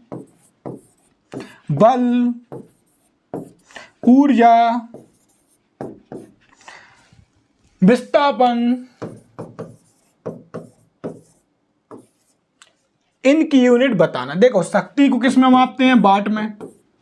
ध्वनि को डेसिबल, ध्वनि को डेसिबल में नापते हैं ना, कि 30 से 35 डेसिबल की ध्वनि पर्याप्त है। 45 डेसिबल की ध्वनि में मतलब जो घरों में लड़ाई होती है ना, चिल्ला चिल्ला कर, वो हो जाती है। और 80-90 की ऊपर की अगर व्यक्ति ध्वनि अगर सुन ले तो वो बहरा हो सकता है। और 120 डेसिबल की ध्वनि में तो व्यक्ति पागल भी हो सकता है। जरूरी नहीं कि होए, लेकिन ऐसा है कि हो सकता है। अब शक्ति की इकाई क्या है? वाट। ध्वनि की क्या है? ध्वनि को किस में मापते हैं? डेसिबल। बल की न्यूटन, सीजीएस में पूछ ले तो डायन, डायन। ऊर्जा की जूल, सीजीएस में अर्ग।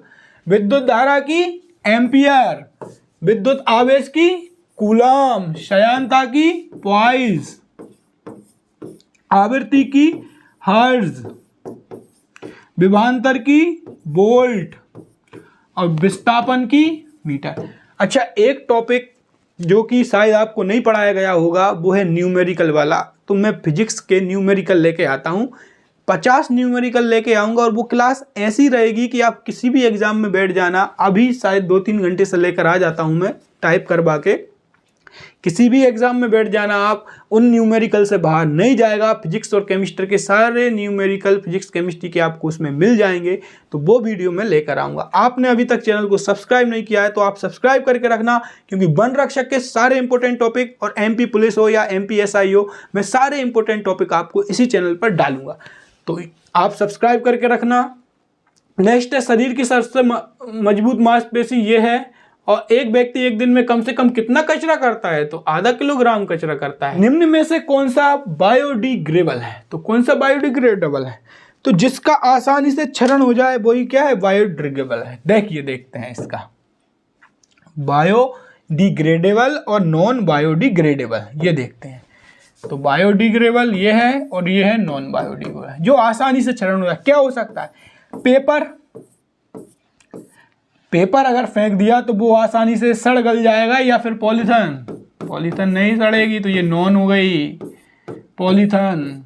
और ये जो पेंसिल की जो रिफिल रहती है ये भी प्लास्टिक की बनी रहती है, तो ये नॉन बायोडिग्रेडेबल है। नॉन बायोडिग्रेडेबल की बात कर रहा हूँ। रिफिल हो गई पेपर, बायोडिग्रेडेबल सब्जी, जूट, इस तरीके से जो आसानी से सड़ गल जाए, और जो नहीं सड़े वो तो नॉन बायोडिग्रेडेबल हो जाएंगे। नेक्स्ट है, ठोस सोल क्या है? तो यह है कोलाइड। वायुमंडल में नाइट्रोजन कितने प्रतिशत है? तो 78% है। क्या? नाइट्रोजन 78% क्या है वायुमंडल में? नाइट्रोजन है। देख लीजिए जरा, इसको कर लेते हैं कंप्लीट। वायुमंडल में नाइट्रोजन कितने प्रतिशत है? 78% है नाइट्रोजन। और ऑक्सीजन कितना है? लगभग 21% है। और ये कार्बन डाइऑक्साइड कितना है? 0.03% है। ये कहाँ है? ये वायुमंडल में है। अगर पृथ्वी पर सबसे ज़्यादा पूछे कौन सी गैस है तो O2 लगाना है। वायुमंडल में सबसे ज़्यादा गैस पूछे तो कौन सी लगाना है? H2 लगाना है। ये बात हमें याद रखना है। 29 मई शिफ्ट 3 स्टार्ट करते हैं। पहला क्वेश्चन है, भारत का G20 सम्मेलन कहाँ पर हुआ? तो ये हुआ है दिल्ली में। अब G20 से जो भी इंपॉर्टेंट पॉइंट बन सकते हैं वो डिस्कस करते हैं। G20 से स्थापना 1999 में हुई। पहली बैठक बर्लिन में, और सदस्य देश 20 नहीं है, 19 प्लस यूरोपीय देश है, 20 नहीं लिखना, 19 देश हैं और एक यूरोपीय यूनियन है। 2023 की बैठक दिल्ली में हुई। किस अनुसूची में प्रधानमंत्री के शपथ के बारे में उल्लेख किया गया है? यह है तीसरी अनुसूची में। देखिए फिर वही पूरी की पूरी अनुसूची मैंने पहले भी बोला था, उसमें दूसरी अनुसूची से क्वेश्चन आया था वेतन भत्ते, इसमें तीसरी से आ गया। ये सब अनुसूची आप याद कर लेना। मैंने आपसे बोला था कि मैं आपको 30 ऐसे टॉपिक कराऊंगा जो कि वन रक्षक में बार बार पूछे जा रहे हैं, जैसे कि ये, अब ये एक टॉपिक हो गया। तो इस तरीके से वही 30 टॉपिक बार बार रिपीट हो रहे हैं। तो आप अगर ये वीडियो 2 से 3 बार देखकर चले जाना बिंदास, आपके पेपर में क्वेश्चन वही मिलेंगे, क्योंकि टॉपिक ही वही रिपीट हो रहे हैं बार बार, और वो टॉपिक इंक्लूड हमने इसमें कर ही लिए हैं पूरे। मोहिनीअट्टम किस राज्य का लोक नृत्य है? तो यह है केरल का। मोहिनीअट्टम किस राज्य का लोक नृत्य है? केरल का। अब और लोक नृत्य देख लेते हैं। असम, ये राष्ट्रीय पार्क आ गए, सॉरी ये राष्ट्रीय पार्क आ गए। मोहिनीअट्टम किस राज्य का लोक नृत्य है? तो ये है किसका? केरल का। तो कुछ लोक नृत्य देख लेते हैं। ये राष्ट्रीय पार्क आ गए, शायद ये स्लाइड इधर उधर हो गई। तो देखिए केरल का क्या है? मोहिनीअट्टम। और केरल से हमें क्या याद रखना है? ये छपने वाले प्रश्न है केरल से। कथकली, कथकली कहाँ का है? केरल का है। ओट्टम थुलाल, ओट्टम थुलाल, ओट्टम थुलाल ये भी कहाँ का है? ओट्टम थुलाल कहाँ का है? ये केरल का है। कथकली और कथक में कंफ्यूज नहीं होना। यूपी का क्या है? यूपी का, यूपी का है कथक। सत्रिया कहाँ का नृत्य है? सत्रिया ये है असम का। तो सत्रिया कहाँ का है? असम का। पश्चिम बंगाल का, पश्चिम बंगाल का क्या है? काठी। काठी किसी ना किसी शिफ्ट में आएगा और छऊ भी आएगा किसी ना किसी शिफ्ट में, पश्चिम बंगाल का। राजस्थान का क्या है? झूमर, झूमर और गणगौर।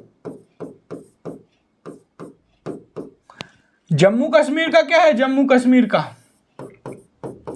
रऊफ, हिकात, मंदजात।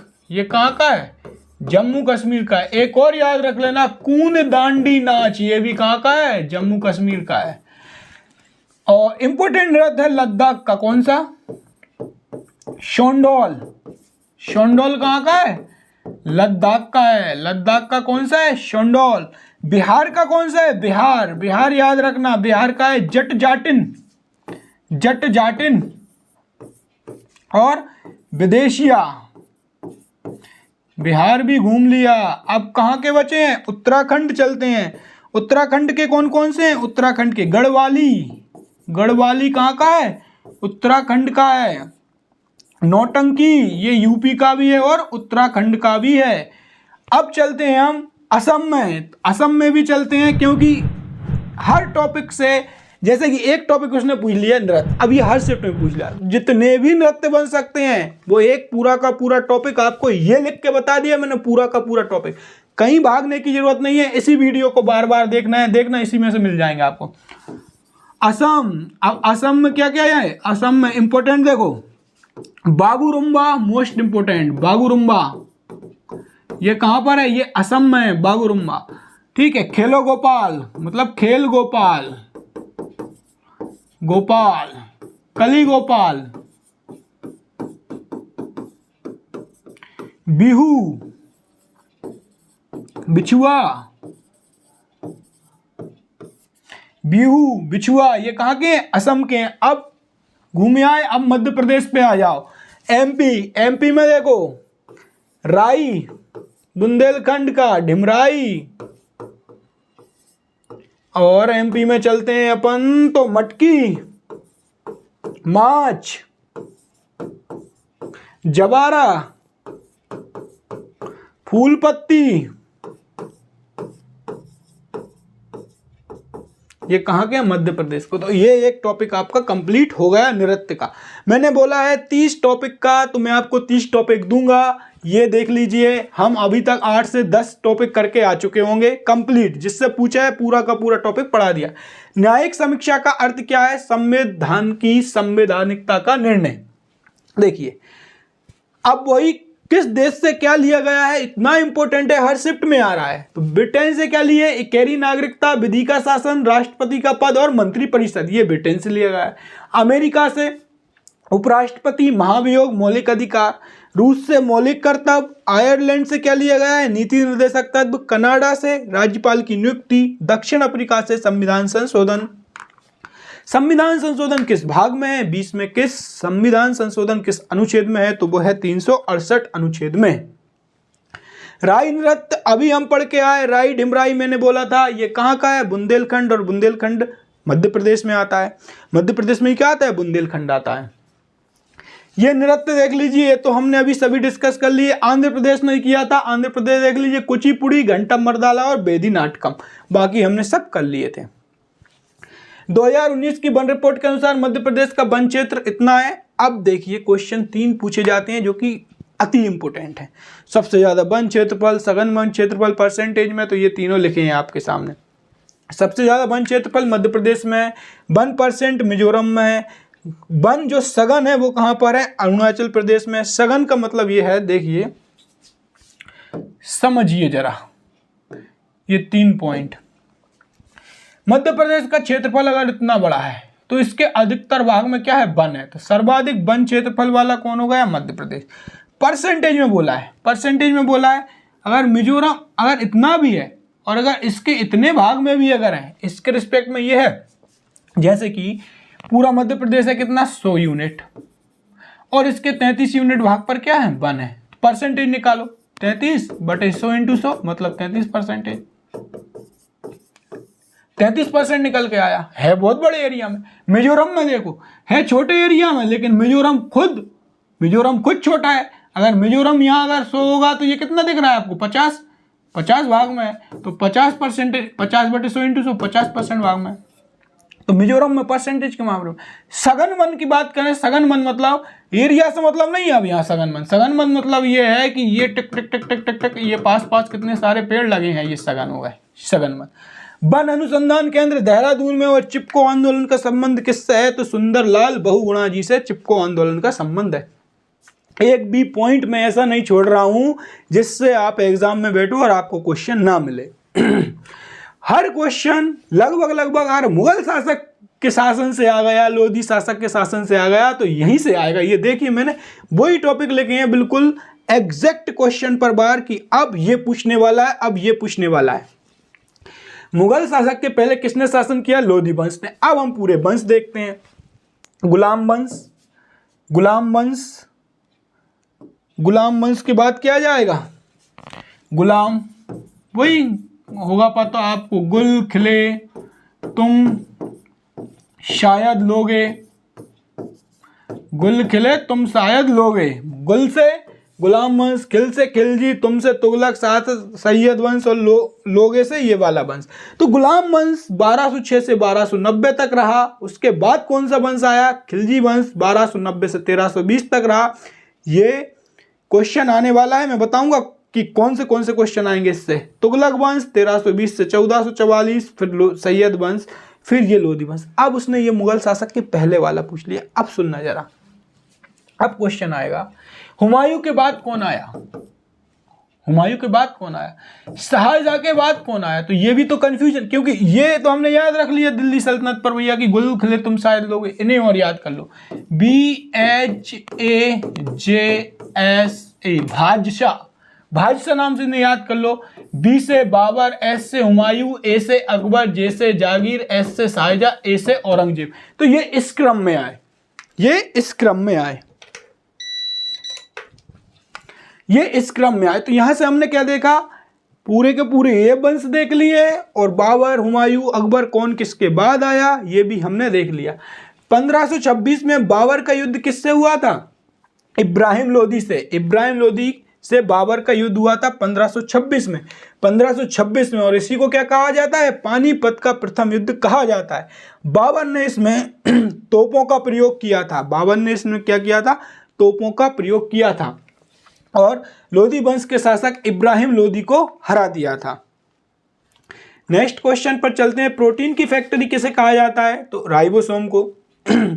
राइबोसोम से संबंधित ये क्वेश्चन है, अगर एग्जाम में आए तो इनमें से बन जाएगा। खोज पैलेडने की सबसे छोटा कोशिकांग आरएनए और प्रोटीन से मिलकर बना होता है। आरएनए और प्रोटीन से मिलकर बना होता है और इसे क्या प्रोटीन फैक्ट्री के नाम से जाना जाता है। यही बात मैंने 26 मई की शिफ्ट में लिखी थी दोस्तों। मैं एनालिसिस कराता हूं हर शिफ्ट का और अगली शिफ्ट में उसी में 60% क्वेश्चन आपको देखने के लिए मिल जाते हैं। ये स्लाइड वही है जो मैंने पिछली स्लाइड में यूज की थी और मैंने वहां पर बोला था कि ये क्वेश्चन बन सकता है कि राइबोसोम किसका बना होता है और राइबोसोम को क्या कहा जाता है। वही क्वेश्चन यहां पर बन गया अगली शिफ्ट में। वजन का एसआई मात्रक न्यूटन है और ये सब एसआई मात्रक आपको याद रखना है। जितने भी एसआई मात्रक दिए आपको भटकने की जरूरत नहीं है कि अगर एसआई मात्रक से पूछा जा रहा है तो अब मैं अगली वीडियो देखूं, यूनेस्को से पूछा जा रहा है तो अगली वीडियो। ये सब टॉपिक इसमें ही इंक्लूड है। ये मास्टर वीडियो है, इसको बार बार देखो और इसको 1000 लाइक तक पहुंचाओ और अपने पूरे ग्रुप में शेयर कर दो। फिर आपको 5 घंटे की एक बिंदास तरीके से बहुत शानदार क्या मिलने वाली है, मैथ की क्लास मिलने वाली है, जिसमें आप देखोगे कि पूरे डाउट क्लियर हो गए। आज तक आपने वैसा मैथ पढ़ा ही नहीं होगा। मेरी मैथ की वीडियो डली है चैनल पर, वो देखना। मैथ को उस तरीके से पढ़ाया जाता है कि तुरंत सॉल्व हो, ना कि वहां बैठकर सॉल्व करते ही रह जाएं, दिमाग ही नहीं चल रहा। वजन का ऐसा ही मात्रक क्या है? प्रतिरोध का ओम, ऊर्जा का जूल, विद्युत धारा का एम्पियर। ये देख लेना आप। क्षय रोग किसका कारक है? Mycobacterium tuberculosis. अब इससे क्वेश्चन आने लगे हैं तो इसका देख लीजिए जरा। चिकन पॉक्स किसके कारण होता है? बेरीसेला वायरस के कारण। चिकन पॉक्स बेरीसेला वायरस के कारण। स्मॉल पॉक्स बेरीओला वायरस के कारण। इटाई किसके कारण होता है? इटाई ये कैडमियम के कारण होता है। जिसने एमपीपीएससी का क्वेश्चन दिया होगा उसके सेट ए की बात कर रहा हूं मैं, उसमें चौथे नंबर का क्वेश्चन आपको ये रखा होगा कि कैडमियम किसके कारण होता है, तो वो इटाई कारण। मिनीमाता पारा के कारण होता है। मिनीमाता पारा के कारण होता है, ये डबल से लिख गया। टाइफाइड साल्मोनेला टाइफी के कारण होता है और हैजा होता है विब्रियो कॉलेरी के कारण। विब्रियो कॉलेरी के कारण क्या होता है? हैजा होता है। इलेक्ट्रॉन बंधुता बढ़ता है या घटता है? बाएं से दाएं आवर्त में बढ़ती है। ये कंफ्यूजन ही मिटाओ, ये चार्ट याद रख लेना कि देखिए आवर्त में बाएं से दाएं, आवर्त में बाएं से दाएं जाने पर क्या होगा और आवर्त में दाएं से बाएं, देखिए आवर्त में बाएं से दाएं जाने पर क्या होगा और ऊपर से नीचे जाने पर क्या होगा? बाएं से दाएं जाने पर क्या होगा और ऊपर से नीचे जाने पर क्या होगा? तो देखिए हमने आवर्त सारणी देखी है, पहले तो ये क्लियर करो आप आवर्त क्या होता है। ये है आवर्त सारणी। तो ये है क्या? आवर्त। ये रहते हैं आवर्त। तो आवर्त में इस तरफ मतलब दाएं से बाएं जाने पर ये रहती हैं वर्ग, तो ऊपर से नीचे आने पर वर्ग में। ये समझ गए आप? बाएं से दाएं जाओगे तो आप परमाणु साइज क्या होगा? घटेगा। परमाणु साइज घटेगा, लेकिन वही चीज ऊपर से नीचे आओगे तो वो बढ़ेगा। तो जो बाएं से दाएं जाने पर घट रहा है वो ऊपर से नीचे जाने पर बढ़ेगा और जो बाएं से दाएं जाने पर बढ़ रहा है वो ऊपर से नीचे जाने पर कम होगा। इतना आपको याद रखना है। तो बाएं से दाएं जाने पर परमाणु साइज घटता है, धात्विक गुण घटता है, अधात्विक गुण बढ़ता है और विद्युत ऋणात्मकता बढ़ती है। क्यों? क्योंकि देखिए यहां से हम अगर यहां जाएंगे तो इस तरफ क्या है? धातु है इस तरफ, जैसे hydrogen, lithium, sodium, potassium, rubidium, caesium, ये हैं। ये मैं लिख देता हूं, ये है। और इस तरफ क्या है? इस तरफ क्या है? फास्फोरस। देखिए नाइट्रोजन वाला ग्रुप याद करना नहीं। पी से पापा, एस्बरिया सबसे ब्यूटीफुल, बीआई से बिस्मित, एसबी से एंटीमनी, तो एन से ये कोड है। ये कोड है जो कि बचपन में याद किया था कि नहीं पापा एस्बरिया सबसे ब्यूटीफुल नाइट्रोजन का हो गया। और कहें सीता जी, सुनो प्रभु, ये हो गया कार्बन का। तो एक आवर्त सारणी पर भी मैं वीडियो लेकर आ जाऊंगा। तो मैं ये समझा रहा हूं यहां पर सिर्फ कि इस तरफ है धातु, इस तरफ है अधातु। इस तरफ अगर जाओगे तो क्या धातु ही बढ़ेंगे ना, क्योंकि धातु ही धातु तो इस तरफ, तो धात्विक गुण क्या बढ़ेगा? धात्विक गुण क्या होगा, इस तरफ है धातु, इस तरफ है अधातु, अगर आप इस तरफ जाओगे तो अधातु ही अधातु मिलेंगे, तो अधात्विक गुण बढ़ेगा और धात्विक गुण घटेगा। और यहीं पर क्या पाया जाता है, फ्लोरीन, और फ्लोरीन की ऋणात्मकता सबसे ज्यादा होती है, तो विद्युत ऋणात्मकता भी क्या होगी, बढ़ेगी। अजैविक घटक किसे कहते हैं, अजैविक घटक वो ही होते हैं, रेत, चट्टान, पानी, मिट्टी, अजैविक घटक। ये बार बार पूछा जा रहा है, लेकिन पौधों में कायिक विभाजन, कायिक जनन किसी कायिक कोशिका, कली या अंगों से होता है, कायिक विभाजन कहते हैं। लेकिन हमारी काम की बात यह है कि इनके वैज्ञानिक नाम अब पूछे जाने लगे हैं कि गेहूं का वैज्ञानिक नाम क्या है, चना का वैज्ञानिक नाम क्या है, मक्का का वैज्ञानिक नाम क्या है, सरसों का क्या है और डॉल्फिन का क्या है, ये वैज्ञानिक नाम। गेहूं का ट्रिटिकम एस्टिवम है, चना का साइसर एरिटम है, मक्का का जियामेज है, मनुष्य का होमोसेपियंस, मेंढक का राना ट्रिगिना, गाय का बॉस इंडिकस और मोर का है पावोक्रिस्टस। ये आपको याद रखना है। यहां पर हमारी ये शिफ्ट भी खत्म होती है। अब हमारी अगली शिफ्ट और उसमें बचे स्टैटिक जीके के टॉपिक करते हैं हम। ना बैठ जाइए, वहां पे जाए ना वीडियो, तो जल्दी जल्दी बनाना पड़ेगा।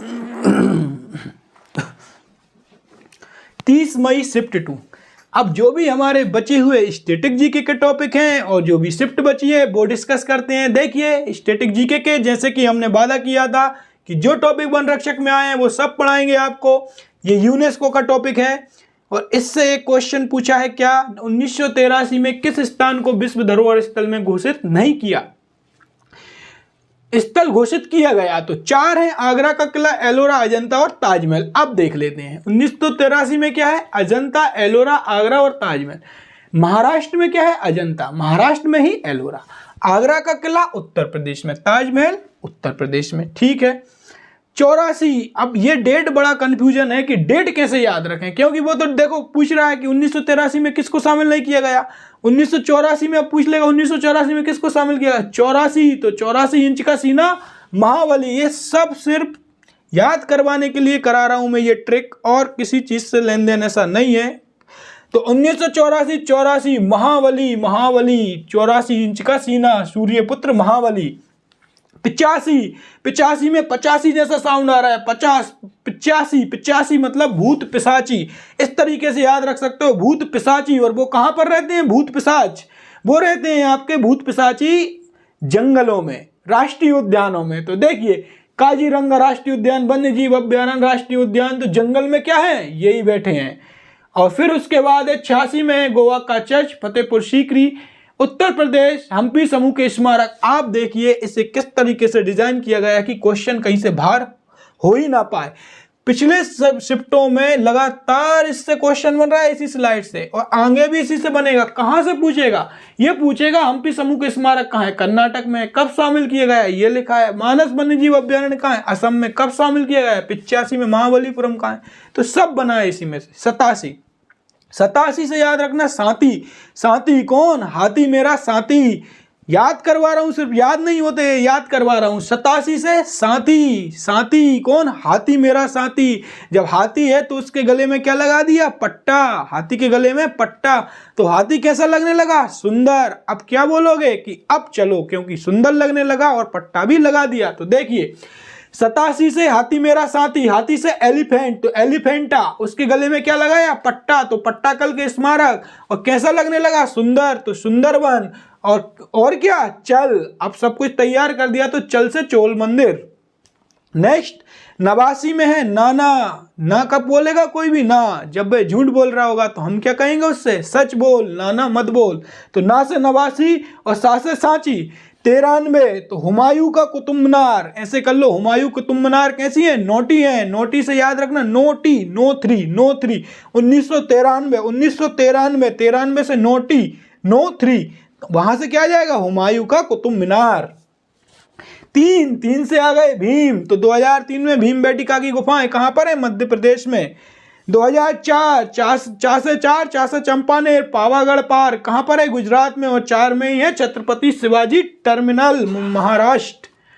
छत्रपति शिवाजी टर्मिनल, महाराष्ट्र। 2013 में है राजस्थान के पहाड़ी के किले, 2013। 2007 इंपोर्टेंट है, 2007 है लाल किला। लाल किला आपने देखा होगा बहादुर शाह जफर ने 1857 का जो विद्रोह हुआ था वो कहाँ से संभाला था? वो भी संभाला था लाल किले से। और अभी भी भाषण दिए जाते हैं कहाँ से? लाल किले से। और लाल किले का बहुत पुराना इतिहास रहा है, बहुत बड़े बड़े सत्ताधारी रहे हैं। तो सासे सत्ता और कहाँ पर? लाल किला। तो यूनेस्को में शामिल किया गया 2007 को। और कहाँ पर है? दिल्ली में। कहाँ पर है? दिल्ली में। 13 इंपोर्टेंट नहीं है, 10 इंपोर्टेंट है। जंतर मंतर, ये याद कर लेना कि जंतर मंतर किसने बनवाया था, किसने बनवाया था, ये कमेंट करके बताना। 2010 में जंतर मंतर को यूनेस्को में शामिल किया गया। 5 जगह है, दिल्ली, जयपुर, वाराणसी, मथुरा, यूपी। इस जगह क्या है? जंतर मंतर है। 5 जगह है। वो कुछ भी पूछ सकता है कि निम्न में से कौन से राज्य में जंतर मंतर नहीं है, तो 5 याद रखना है। 2013 राजस्थान के पहाड़ी के किले। 12 इंपोर्टेंट नहीं है, 14 इंपोर्टेंट नहीं है, इंपोर्टेंट 16 में नालंदा महाविहार इंपोर्टेंट है। 16 में नालंदा महाविहार इंपोर्टेंट है। 17 होता है खतरा। और खतरा कब होता है? जब अहम आ जाता है। अहम मतलब अहंकार। तो 17 में आ गया अहम। जब एक इंसान को अहंकार आ गया तो दूसरे की अगली साल क्या हो गई? जीत हो गई। तो 2018 में विक्ट्री हो गई दूसरे की। और जब उसकी विक्ट्री हो गई तो क्या नारे लगेंगे? जय जय के। तो अगले ही साल जय जयकार होने लगी। 17 में आया अहम। अहम से क्या हुआ? घमंड से आदमी। दूसरा जीत गया, मतलब विक्ट्री हो गया। और जो जीता उसके अगले साल नारे लगने लगे क्या? जय जयपुर, जय जयपुर के नारे लगने लगे। 2021 में रामप्पा मंदिर और 2021 में यह धोलावीरा गुजरात। तो ये यूनेस्को का टॉपिक हमने कंप्लीट किया। अगला क्वेश्चन है, भारत और पाकिस्तान को कौन सी रेखा विभाजित करती है? रेड क्लिफ रेखा, ये आंसर ही है। डूरंड रेखा किस किस के बीच में है? डूरंड रेखा है तो ये देख लीजिए, पाकिस्तान और अफगानिस्तान के बीच है डूरंड रेखा। अरे यार जाको मिनट लिखिए, जाके देख कितने मिनट पे गया। 5:54।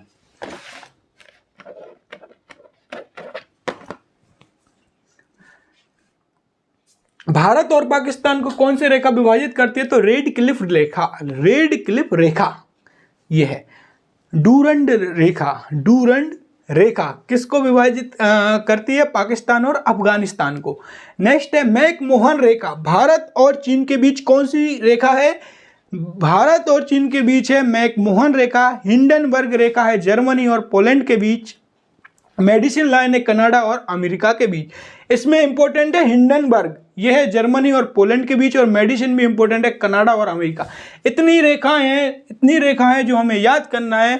और इसमें स्टैटिक जीके और साथ में दोस्तों मैं मैथ की वीडियो भी लेकर आने वाला हूं। लेकिन कब? जब इस वीडियो पर 1000 लाइक होंगे, क्योंकि वो लाइक ही बताएंगे कि मैं आपको कैसा पढ़ा रहा हूं, क्या मेरा पढ़ाया हुआ आपको पसंद आ रहा है। तो इसलिए इस वीडियो को हर जगह फैला दो, लाइक शेयर सब्सक्राइब करो और ग्रुप में शेयर करो, ताकि मैं मैथ की और इंग्लिश की PQRS, miss spelled, one word substitution सारी वीडियो आपको अपलोड कर सकूं। तो ये टॉपिक हो गया कंप्लीट। नेक्स्ट, किस संस्थान को G20 साइंस वर्किंग ग्रुप का सचिवालय नाम दिया गया? तो भारतीय विज्ञान। G20 की स्थापना इंपोर्टेंट है 1999 में, पहली बैठक 1999 में। और G20 में सदस्य देश कितने हैं? 20 नहीं, 19 + 1 यूरोपीय यूनियन है वो तो शामिल, तो 19 + 1।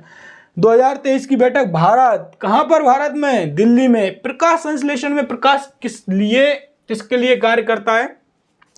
तो यह क्लोरोप्लास्ट में होता है, क्लोरोफिल सूर्य के प्रकाश में होता है। तो ये तो ठीक है, लेकिन अब जो भी क्वेश्चन आएंगे वो जरा नोट डाउन कर लेना, कम से कम 10 क्वेश्चन जो छपेंगे, क्योंकि अब हो गई क्लोरोफिल से पूछना स्टार्ट। तो हम भी इसको यही खत्म कर देंगे जितने भी क्वेश्चन है। सबसे पहले प्रकाश संश्लेषण में अहम भूमिका कौन निभाती है? कौन निभाती है? आपकी पत्ती। पत्ती कैसे रंग की होती है? हरे रंग की। पत्ती में कौन सी कोशिका पाई जाती है? Mesophyll cell.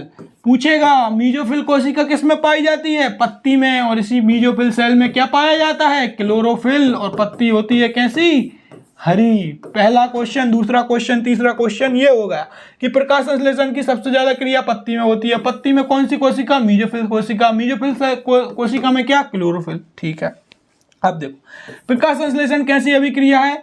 ये है रेडॉक्स अभिक्रिया। कैसी अभिक्रिया है? रेडॉक्स। और रेडॉक्स अभिक्रिया क्या होती है? जो उसमें उपचयन और अपचयन दोनों हों, वो क्या कहलाती है? रेडॉक्स अभिक्रिया। ठीक है। ऊष्मा शोषी है या ऊष्मा छेपी? ऊष्मा शोषी अभिक्रिया क्या रहती है? जो ऊष्मा को अंदर आने देती है। और ऊष्मा छेपी, जैसे कि ऊष्मा छेपी का उदाहरण दूं, ये रखा है चूना और इसमें डाला पानी, तो इससे क्या निकलेंगे? बुलबुले, या गर्म होने लगेगा तो ये बाहर क्या फेंक रहा है? ऊर्जा। तो ऊष्मा छेपी बाहर फेंक रहा है। ऊष्मा शोषी मतलब आने दो अंदर ऊष्मा, तो ऊष्मा ये लेता है ना सूर्य के प्रकाश से, तो ये कैसी है? ऊष्मा शोषी अभिक्रिया है। इसकी रिएक्शन बड़ी इंपॉर्टेंट है। क्या होती है? 6CO2 plus 6H2O C6H12O6 plus 6O2। अब देखिए मेन प्रोडक्ट अगर पूछ ले क्या है, तो C6H12O6 ग्लूकोज है। और बाय प्रोडक्ट अगर पूछ ले सह उत्पाद के रूप में कौन है, तो वो है क्या? ऑक्सीजन। सह उत्पाद क्या? ऑक्सीजन। पत्ती अपने रंध्रों स्टोमेटा से इसे तो निकाल देती है, और इसका क्या करेंगे? ये खाना बनाएंगे। ये क्या करेंगे? खाना बनाएंगे ग्लूकोज से। CO2 कहाँ से मिलेगी? पौधों को वातावरण से। और H2O कहाँ से मिलेगी? H2O मिलेगी, देखिए पौधे, ये है इनकी जड़। और जड़ क्या करती है? जमीन से पानी ऊपर की तरफ ले जाती है। तो ये पूछ लेगा किस मेथड द्वारा ले जाती हैं, तो परासरण विधि द्वारा ले जाती हैं। किस मेथड द्वारा ले जाती हैं? परासरण विधि द्वारा ले जाती हैं। जाइलम भैया क्या करेंगे? जाइलम जासे जल को ले जाएंगे इधर उधर। और फ्लोएम भैया क्या करेंगे? एफ से फ्लोएम, एफ से फूड, तो खाना को इधर उधर कौन ले जाएंगे? जाइलम तक नहीं, जाइलम जल को और फ्लोएम फूड को ले जाएगा। तो ये इतने क्वेश्चन बनते हैं, वो हमने डिस्कस कर लिए। नेक्स्ट क्वेश्चन, 21वें संविधान संशोधन अधिनियम द्वारा 8वीं अनुसूची में किस भाषा को जोड़ा गया है? जरा देखिए, ये क्वेश्चन फिर रिपीट हो गया। मैंने बोला था ये क्वेश्चन अगली शिफ्ट में आएगा, रट लो, याद कर लो। फिर बोल रहा हूं, अब जो क्वेश्चन आएंगे मैं पूरे करा दे रहा हूं इसके। देखिए, मूल संविधान में कितनी भाषाएं थी? पहला क्वेश्चन, मूल संविधान में थी 14 भाषाएं। वर्तमान में कितनी है? 22 भाषाएं। तो ये जो 8 भाषाएं हैं, जो वर्तमान में 22 भाषाएं होती, ये 8 भाषाओं से ही तो क्वेश्चन बन रहे हैं बार बार। तो ये 8 भाषाओं को देख लेते हैं हम। देखिए, 21वें संविधान संशोधन के तहत सिंधी जोड़ी गई, तो ये एक भाषा हो गई, सिंधी जोड़ी गई। 71वें संविधान संशोधन के तहत कौन सी जोड़ी गई? नमक, नेपाली, मणिपुरी और कोंकणी। कोंकणी कहाँ बोली जाती है? गोवा में। तो कितनी हो गई ये? देखो, एक तो हो गई सिंधी, ठीक है, सिंधी हो गई। फिर क्या हो गई? ना हो गई नेपाली, मणिपुरी, कोंकणी, ये 4 हो गई। अभी भी 4 बची हैं, तो 4 भी याद कर लो। BDMS, ये 4 भाषाएं जोड़ी गई किस संविधान संशोधन के तहत? 92। BDMS क्या है? बोडो, डोंगरी, मैथिली और संताली। तो ये 8 भाषाएं हैं जो कि इंपोर्टेंट हैं। नेक्स्ट क्वेश्चन पर चलते हैं। नेक्स्ट क्वेश्चन है, 32वें बिहारी पुरस्कार से किसे सम्मानित किया गया? तो ये है माधव हाड़ा। तो इसकी एक सेपरेट वीडियो लेकर आऊंगा करंट अफेयर की, जिसमें अवार्ड, नियुक्तियां, जितनी भी क्वेश्चन बन सकते हैं इंपोर्टेंट, वो सब कराऊंगा मैं। और इसलिए आप बेल आइकन पर क्लिक जरूर करना, ताकि मैं जैसे ही वीडियो डालूं वैसे ही आपके मोबाइल पर आ जाए। और सब्सक्राइब भी जरूर करना। नील नदी को किस देश की रीढ़ की हड्डी कहा जाता है? अब यहाँ नदी से, विश्व की नदियों से क्वेश्चन आने लगे हैं, हमें ऐसे ही पकड़ना है कि अब यहाँ से आने लगे तो अब इसके कितने क्वेश्चन बन सकते हैं, सारे डिस्कस करा दो सर। तो सारे डिस्कस कराते हैं। देखो, रोम शहर किसके नदी के किनारे बसा है? तो रोम खड़े हो जाते हैं किसको देखकर? टाइगर को देखकर। तो ये है टाइबर नदी के किनारे। तो रोम किस नदी के किनारा है? टाइबर नदी के किनारे। दूसरा देखते हैं, डेन्यूब और वियना। डेन्यूब और वियना, ये सॉरी वियना और बेलग्रेड। वियना और बेलग्रेड 2 शहर हैं। कौन से? वियना और बेलग्रेड। तो ये किस नदी के किनारे हैं? ये है डेन्यूब नदी के किनारे। वियना और बेलग्रेड किस नदी के किनारे हैं? डेन्यूब नदी के किनारे। 2 पहले याद करो कि रोम खड़े हो गए टाइगर को देखकर, तो टाइबर नदी के किनारे। वियना और बेलग्रेड डेन्यूब नदी के किनारे। ये बेलग्रेड है, वियना और बेलग्रेड डेन्यूब नदी के किनारे। तीसरा याद कर लीजिए, तीसरा क्या है? स्प्री बर्लिन, बर्लिन कहाँ है? स्प्री, स्प्री, तो स्प्री नदी।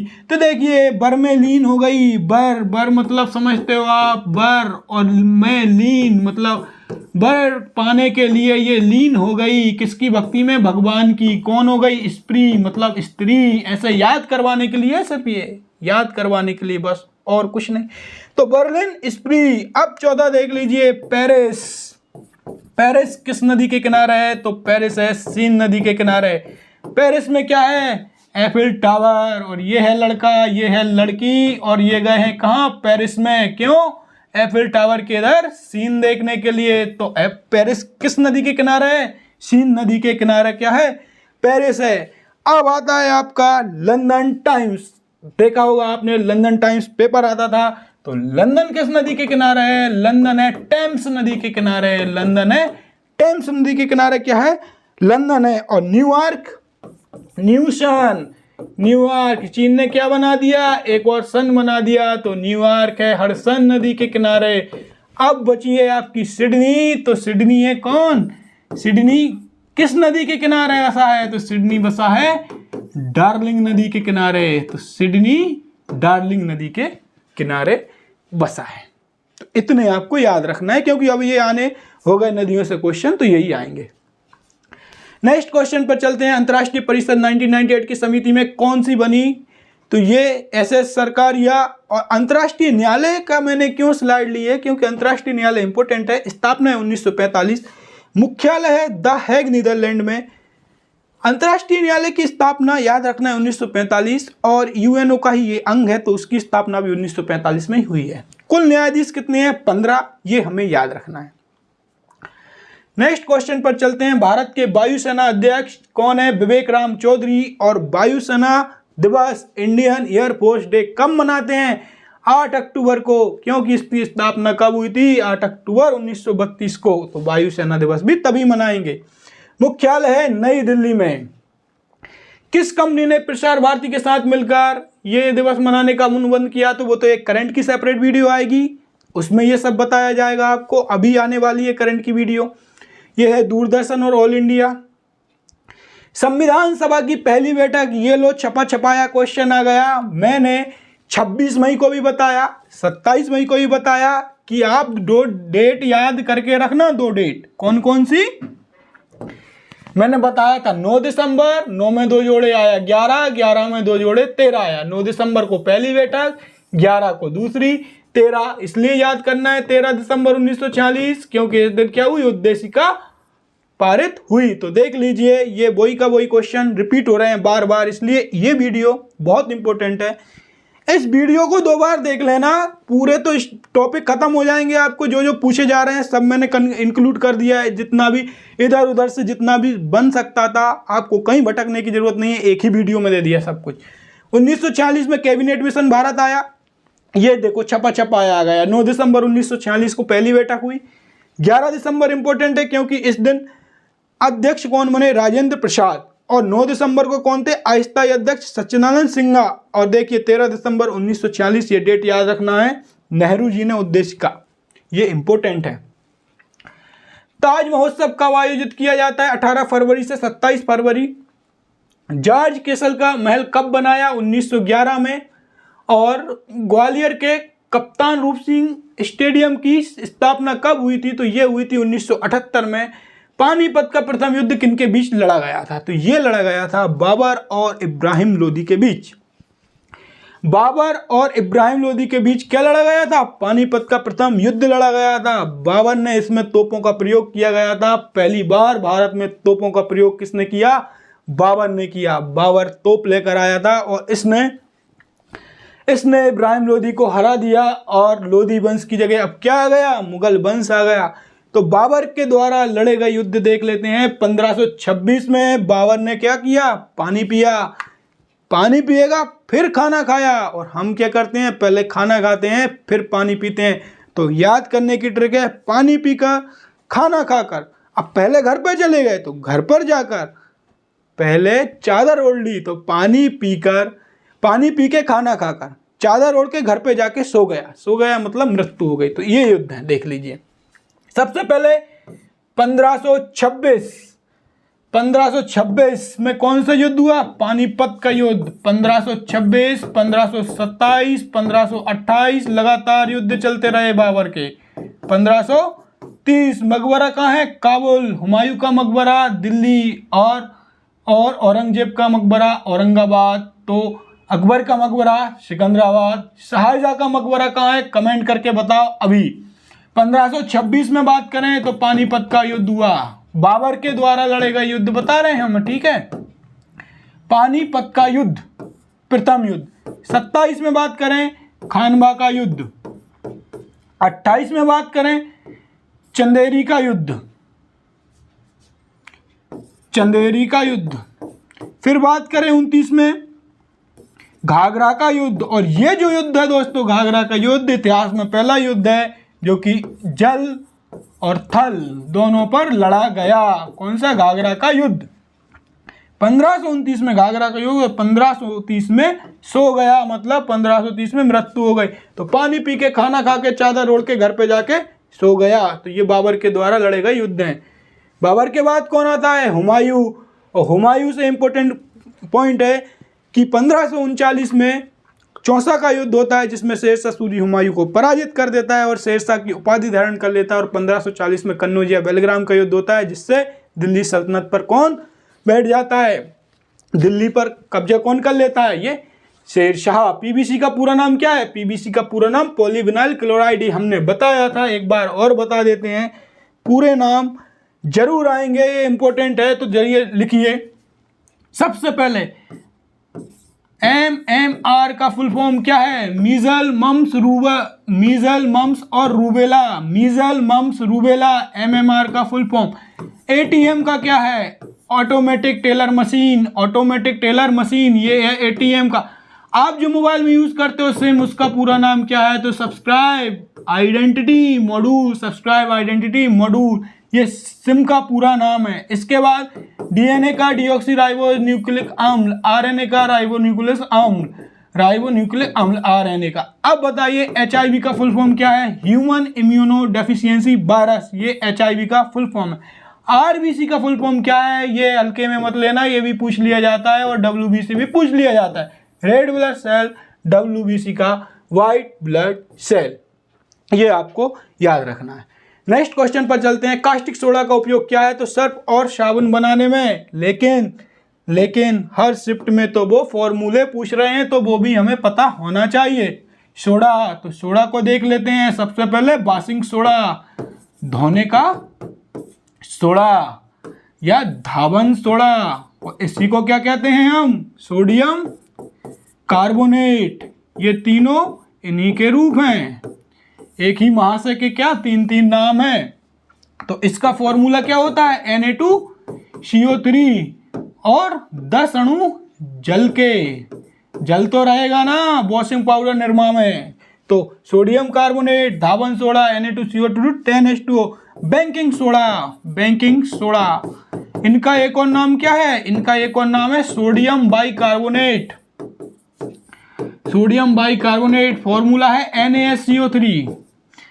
साधारण नमक, साधारण, इतना साधारण नमक कि हम खुद खाते हैं इसे, क्या? NaCl। ये हो गया साधारण नमक NaCl। कुछ और इंपॉर्टेंट, बेंजीन, बेंजीन का होता है C6H6। सिंदूर, सिंदूर का होता है HGS।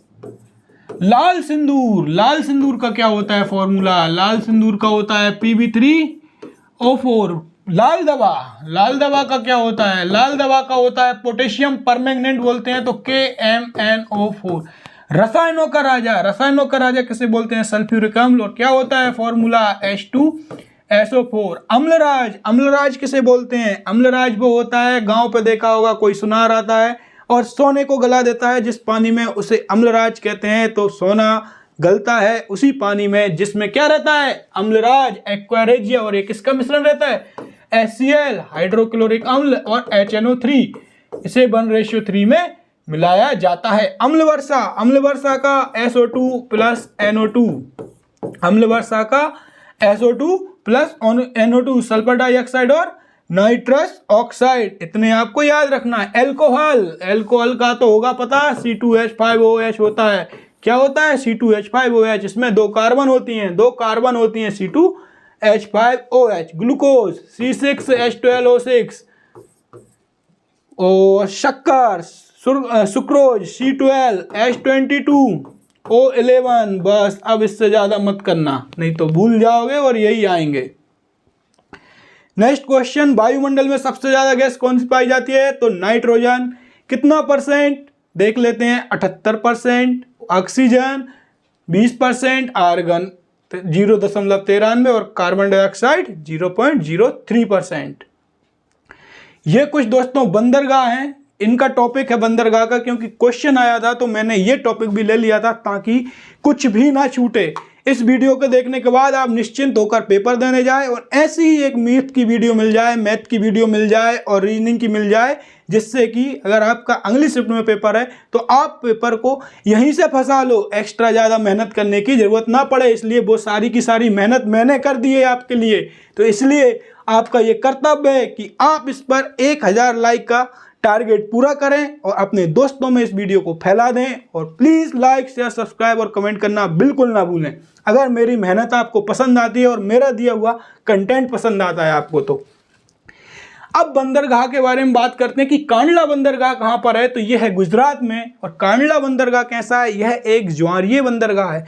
क्वेश्चन आएगा, निम्न में से कौन सा बंदरगाह ज्वारीय बंदरगाह है? तो कांडला बंदरगाह। किस राज्य में ज्वारीय बंदरगाह है? तो वो है गुजरात में और यह मुक्त व्यापार है। न्यू मंगलोर, मंगलोर कहाँ पे है? कर्नाटक में। और कोच्चि, कोच्चि है केरल में, तो ये तो आपको याद ही हो जाएगा। मैंने विशाखापट्टनम, विशाखापट्टनम आंध्र प्रदेश में, और यह सबसे गहरा बंदरगाह है। कैसा है? यह सबसे गहरा बंदरगाह है विशाखापट्टनम। कोलकाता बंदरगाह, कोलकाता तो पश्चिम बंगाल में है। पारादीप से बहुत क्वेश्चन आएंगे, पारादीप बंदरगाह कहाँ है, क्योंकि लिंक नहीं मिलती कि ये कहाँ होगा। कोलकाता को देखा पश्चिम बंगाल आ गया याद, मंगलोर देखा कर्नाटक आ गया याद, कोच्चि देखा केरल याद आ गया। पारादीप में लिंक नहीं मिलती तो इससे बहुत क्वेश्चन आते हैं। पारादीप बंदरगाह कहाँ है? उड़ीसा में। और कोलकाता बंदरगाह किस नदी के किनारे? हुगली नदी के किनारे। अब देख लेते हैं हम चेन्नई बंदरगाह, एन्नोर बंदरगाह और तूतीकोरिन बंदरगाह। ये 3 जो है ना, चेन्नई बंदरगाह तो क्या है? सबसे पुराना बंदरगाह है। कौन सा? चेन्नई बंदरगाह सबसे पुराना पोर्ट है। सबसे पुराना पोर्ट चेन्नई बंदरगाह है। तो ये कहां पर है? तमिलनाडु में है। तो इसे याद कैसे रखें? इसको याद ऐसे रखो, इसका उठा लो C, इसका उठा लो A और इसका उठा लो T। तो ये हो गई क्या? कैट। ये कैटरीना कैफ नहीं हुई, ये कैट हुई है अकेली। तो इसका C उठाया तो C से हो गया चेन्नई, A से उठाया एन्नोर और T से उठाया तो क्या हो गया? तूतीकोरिन। और कैट कहाँ है? कैट मिलने जा रही है किससे? कैट मिलने जाएगी किससे? तो जिससे भी मिलने जाए, तो तमिल में आ रहा है मिल, तो कैट जा रही मिलने। और 3 बंदरगाह, C से चेन्नई, A से एन्नोर और T से तूतीकोरिन। मुंबई बंदरगाह की बात करें तो भारत का सबसे बड़ा बंदरगाह। आपने देखा होगा अधिकतर जो फिल्में बनती हैं वो मुंबई वाला बीच, मुंबई का समुद्र जरूर दिखाया जाता है। और मुंबई बंदरगाह कहाँ पर है? भारत का सबसे बड़ा बंदरगाह है। सबसे बेस्ट बंदरगाह भी कौन सा है? भारत का बंदरगाह। अगर आप सोचिए एक गली बहुत ज़्यादा बेस्ट हो गई तो क्या करेंगे? दूसरी गली बना देंगे। इसी प्रकार ये बंदरगाह बहुत ज़्यादा बेस्ट हो गया था तो नहावा शानोवा बंदरगाह, जिसे जवाहरलाल नेहरू के नाम से भी जाना जाता है, इस बंदरगाह को बनाया गया इसका ट्रैफिक कम करने के लिए, मुंबई बंदरगाह का ट्रैफिक कम करने के लिए। यहाँ पर वीडियो खत्म होती है। अब वीडियो बताएं आपको कैसी लगी। ईमानदारी से कमेंट में लिखें कि आप कौन सा टॉपिक लेकर आऊं, और मैथ की मैं खुद वीडियो लेकर आने वाला हूं। PQRS, parajumble, Mrs plate, word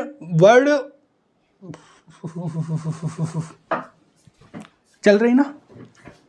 28 minute बंद हो गई नहीं, 28 मिनट।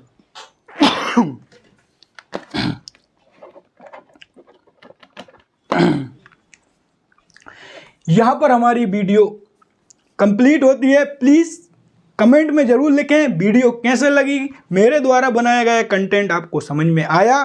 अगर मेरी इसमें मेहनत लगी और आपको वो मेहनत दिख रही है कि मैंने आपको कहीं नहीं भटकने दिया, जितना कुछ भी पूछ रहे हैं वन रक्षक में वो मैंने सब यहीं पर इंक्लूड कर दिया, तो प्लीज़ वीडियो को ज़्यादा से ज़्यादा लोगों में शेयर करें और लाइक शेयर सब्सक्राइब और कमेंट करना बिल्कुल ना भूलें।